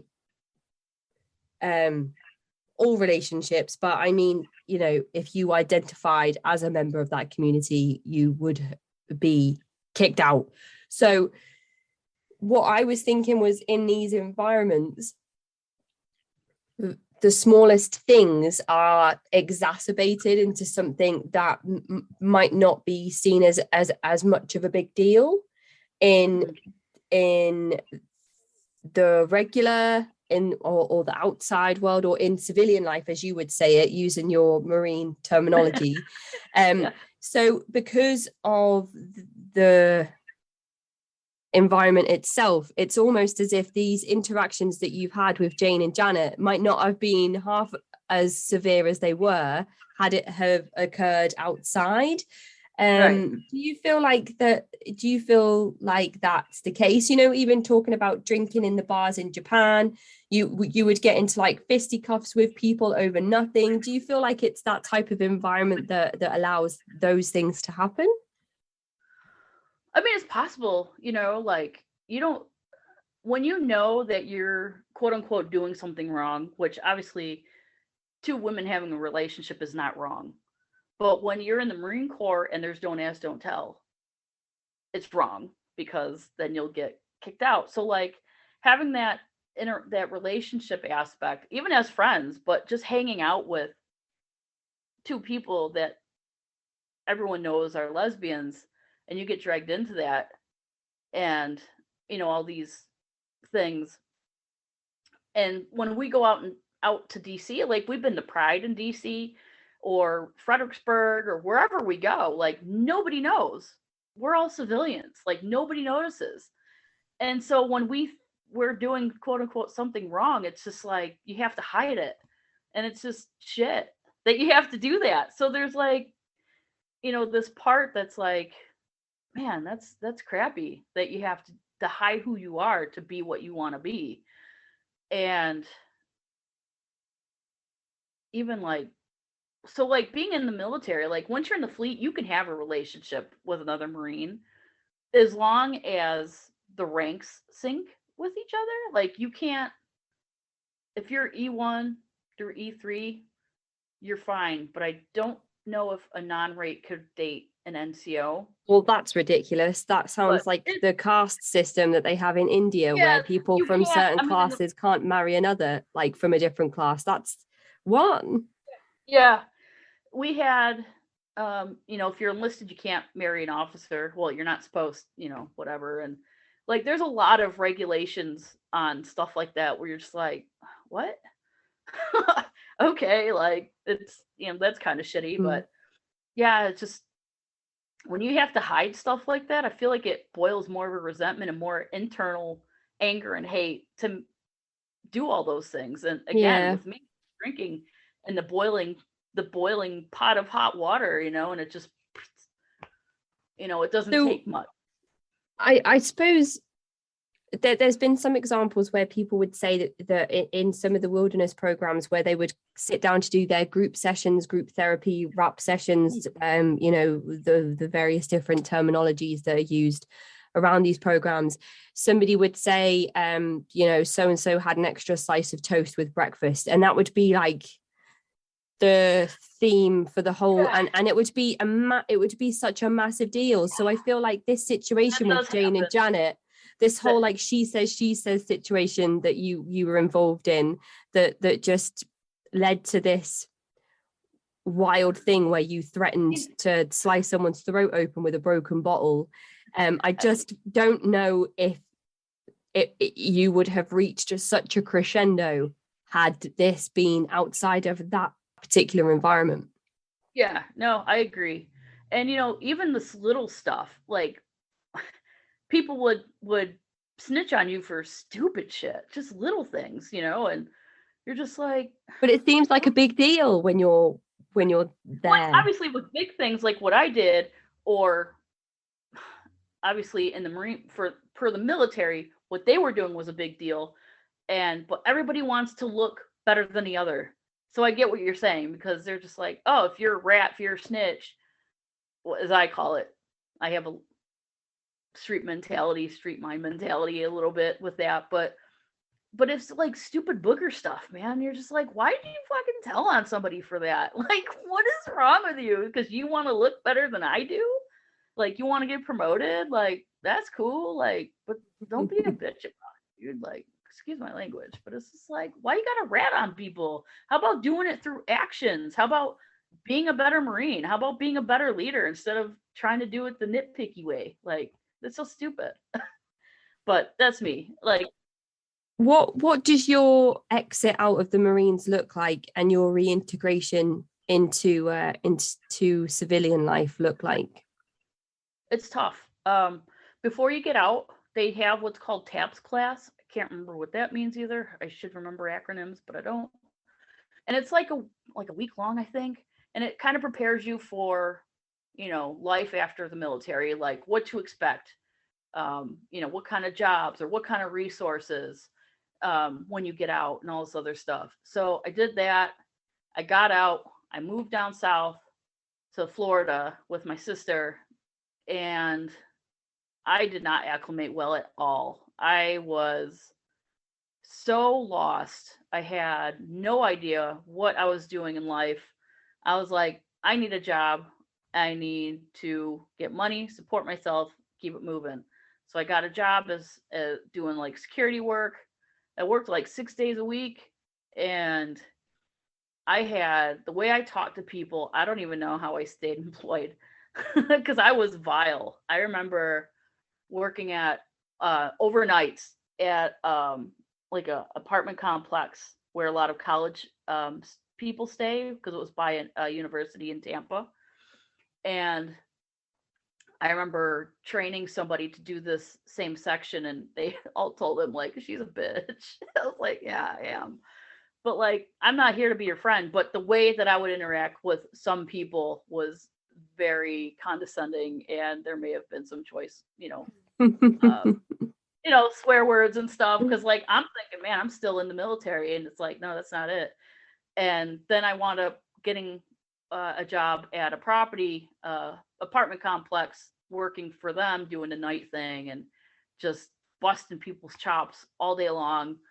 And I remember specifically, I got in trouble for this. There were two people. It was late at night. They were outside the door to the building where their apartment is, and they're like groping and making out and stuff. And I'm like, what the fuck are you doing? Like, that's exactly what I said. I said, that's nasty. Like, there's people that live here. There's kids and stuff. Like, take that shit inside. And I got in trouble for that. And I was like, whatever. But, I did that. I made it in through into leasing management. And a lot of people didn't want to deal with me because they knew I was so vile. Yeah. Security thing. They were like, I don't want to talk to you. I was like, all right, well, I mean, if you want an apartment, if you need help, like, I'm the person to do it. So I don't know what to tell you. Sorry. I mean, I had leveled out by then. Like, it was just a different hat that I had to put on, and so just dealing with that. There was still some alcohol consumption, but not a lot. But again, still drinking, like, get a clue.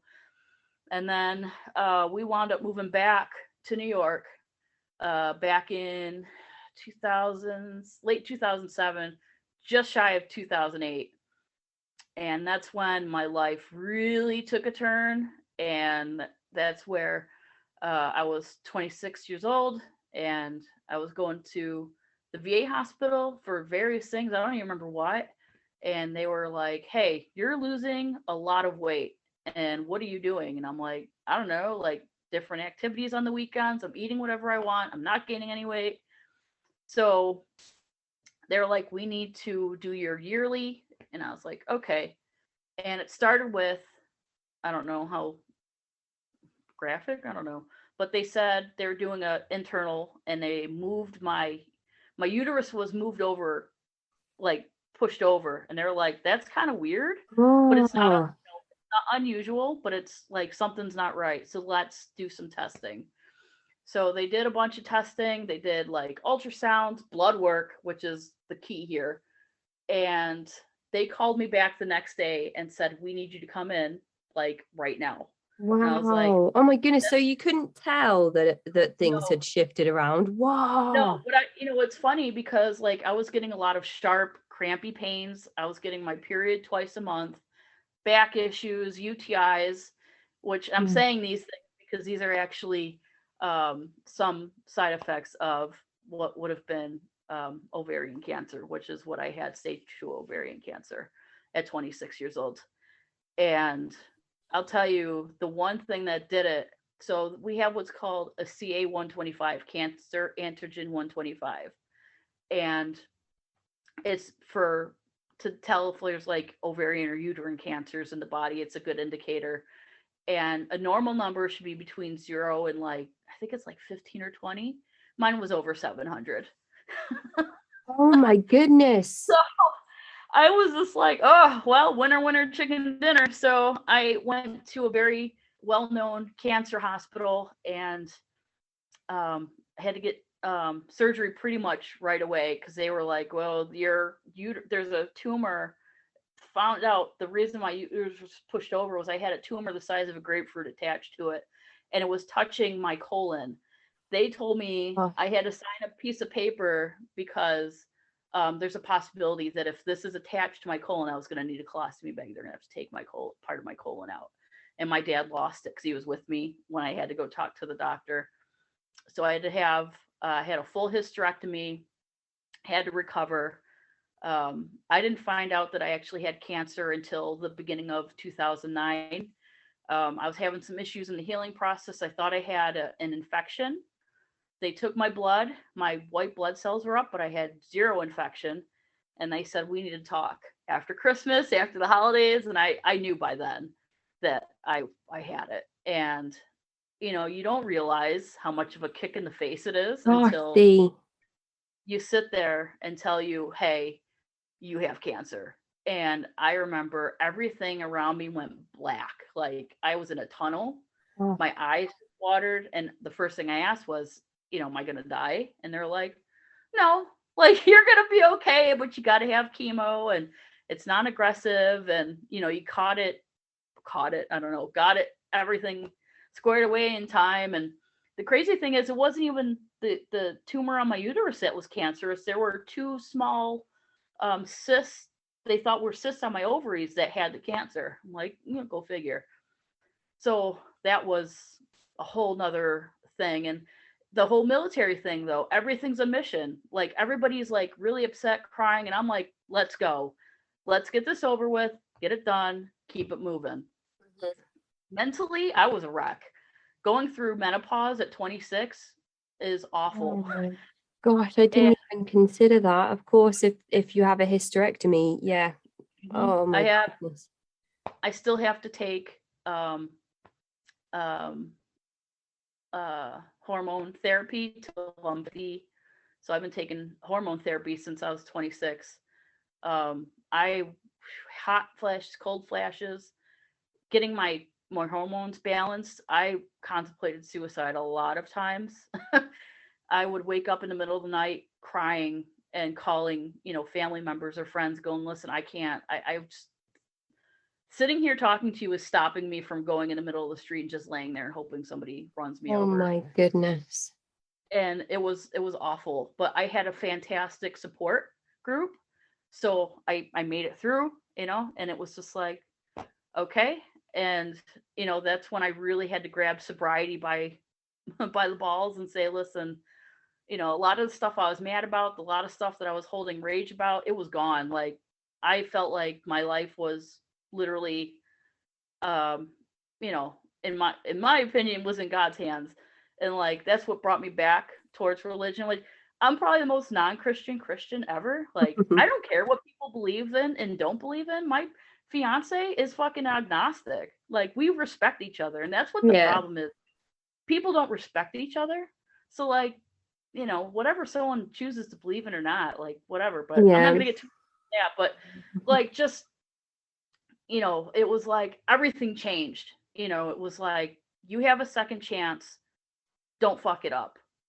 And so sobriety, 9 years sober, it's not easy, but I have an amazing fiance. He doesn't drink, he doesn't do drugs, he doesn't smoke, nothing.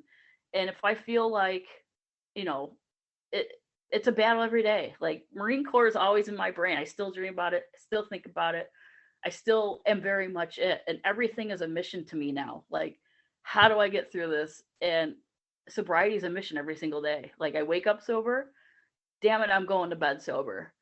And there are days where I'm like, I feel like I want to have a drink, or I'll kid about it, or I'll say it, and I have to vocalize it because it sounds stupid. I'm mad, I want to have a drink. And I'm like, that's so dumb. And he's like, no, you're not. I'm like, I know. It's so stupid. I have to put it out there and be like, that is so irrational. So Wow. yeah. Oh my goodness, Dee. What an absolute roller coaster. Oh my goodness. Yeah, it's pretty crazy. You mentioned as well in your emails that you don't think that the Marines are neglectful with their medical care, but they might not have caught it had you have still been within the armed forces at that point. Right. I totally agree. Like I wanted to reenlist. It didn't work out. And not for all that stuff. I wanted to change my MOS. They couldn't guarantee me that I could switch to whatever it was I wanted to be. So I was like, I'm just gonna go home. So to me, like that was like a sign like you need to, there's something else for you. Like I believe that everything happens for a reason or whatever. But like I really feel like if I would have reenlisted, like they do have good medical, like I'm not bashing them, but at the same time I don't know if they would have taken that same care that the VA did and making sure like, hey, that's not right.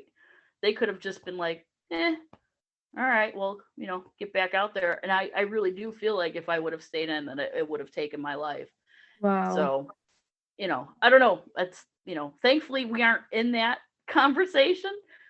So, I just think that, that road was just not meant for me. And just, I don't regret anything. I've done some pretty heinous things, and it sucks that I did them. And I do feel bad. I feel remorse. But like if I didn't do those things now and learn and have the help and have the things that I went through now, I wouldn't be who I am now. Like I might be doing that shit right now and be in jail.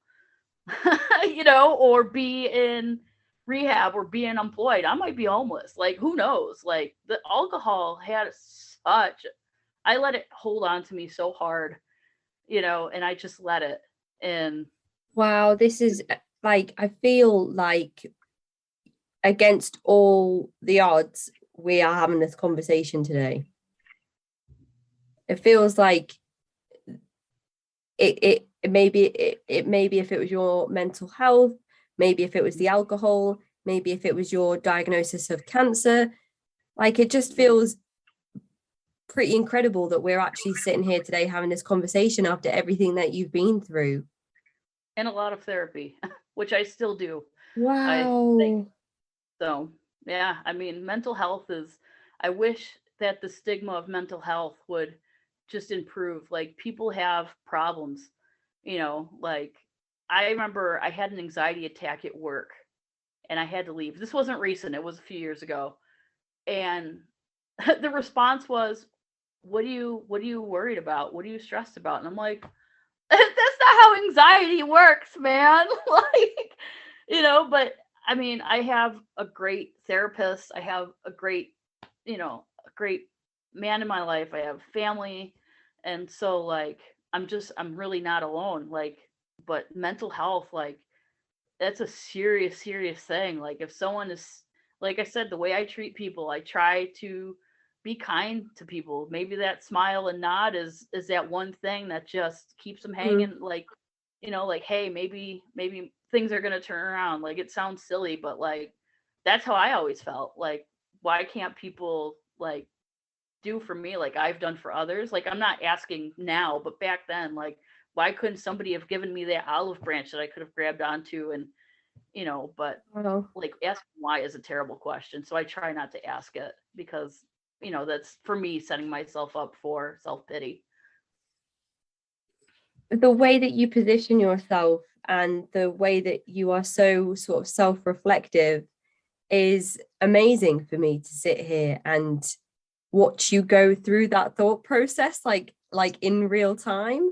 I'm not sure if that's just the personal journey that you've been on, or the therapy that's allowed you to kind of incorporate that into your everyday thinking, but it kind of sounds as if therapy and a really positive support network, and obviously your own motivation and mission status in your mind to commit to your health and having that kind of proactive and reflective stance on everything has allowed you to find a position in life where you're comfortable, you're taking care of yourself, others are taking care of you, you're building a life that's positive and doesn't revolve around those things that had such a negative impact in your life,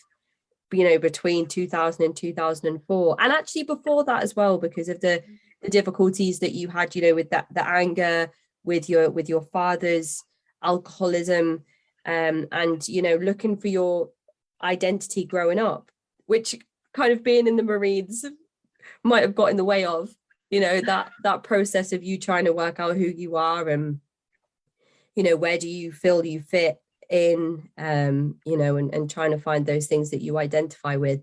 And we're here today, and I just think that's amazing, Dee. What an incredible story you've told us. You've given us everything. You've given us like insight into the difficulties that you had growing up, and then life in basic training, and then life in your post in the Marines, and some of the things that, some of the dramas that might unfold for people existing in that environment, and just your life afterwards. What a roller coaster. I'm absolutely in awe of how you're able to sit here today and have this conversation with me and just be so open about it. I know that you said that you laugh when you're nervous, and that's kind of a reaction that you've always had, but you just seem like, I don't know. I would just love to take you out for a coffee. I just think I could sit and listen to you talk all day. I mean, if I ever make it out that way, I'll email you and I'll be more than happy to grab a soda. I would love that. Fantastic. So I think that brings us to the end of our episode today. I know that we've been waiting months to have this conversation, and I'm so glad we're finally able to have it. There was a really nice section in there where we focused on the way that women are viewed within the Marine Corps, or at least the way they were when you were enlisted. And we've spoken a lot about the LGBTQIA plus community as well. So I feel like we've had a nice extra layer added onto the information that Ryan gave us in the previous episode on the Marines, and now on your experiences as somebody that identifies as female within the Marines during the early 2000s on what it might have been like for somebody to be involved in that at that time. So if anybody else has another perspective that they'd like to add, then we'd be interested to hear about it. And I'm just so thankful for your time, Dee, and just so I don't know, not taking it for granted, I suppose, that we were able to actually sit down today and have this conversation. I think it's something that we should take a step back and actually really think about, because there's been some really crossroady moments in your story where it could have gone one way or the other. So I'm really glad that we were able to have this chat today. Appreciate it. Yeah, it was it was great. I hope that, maybe, it touches somebody and say, hey, I get that. Like, I understand, and I'm not alone. And, just knowing that, like, even listening to other episodes, like, of people that were, that are cult survivors, I'm like, oh my gosh, like, I feel like that. Not like maybe from an emotional standpoint from things that they're growing up, or whatever, just a certain mental aspect or a certain emotional aspect. And I'm like, oh, like, I would love to just hang out and be like, listen, it's going to be better. It's going to be okay. Like, life is, I like to be more of an optimist. I am a realist. Like, life is crazy and all these things, but like, things don't have to be doom and gloom. Like, it's all about, just making the right choices or doing whatever. And it's like, oh, it's going to be okay. Like, maybe even if it's not, like, you gotta, sometimes you gotta fake it till you make it. Like, and I feel like just having a positive mental attitude really helped me through everything, especially the cancer. And I was like, I could sit here and cry and feel sorry for myself, but what the hell is that going to do? That's not going to do anything. Like, I need to fight this. Like, I'm a fighter, like, literally and physically, like, or mentally, like, this is a mission.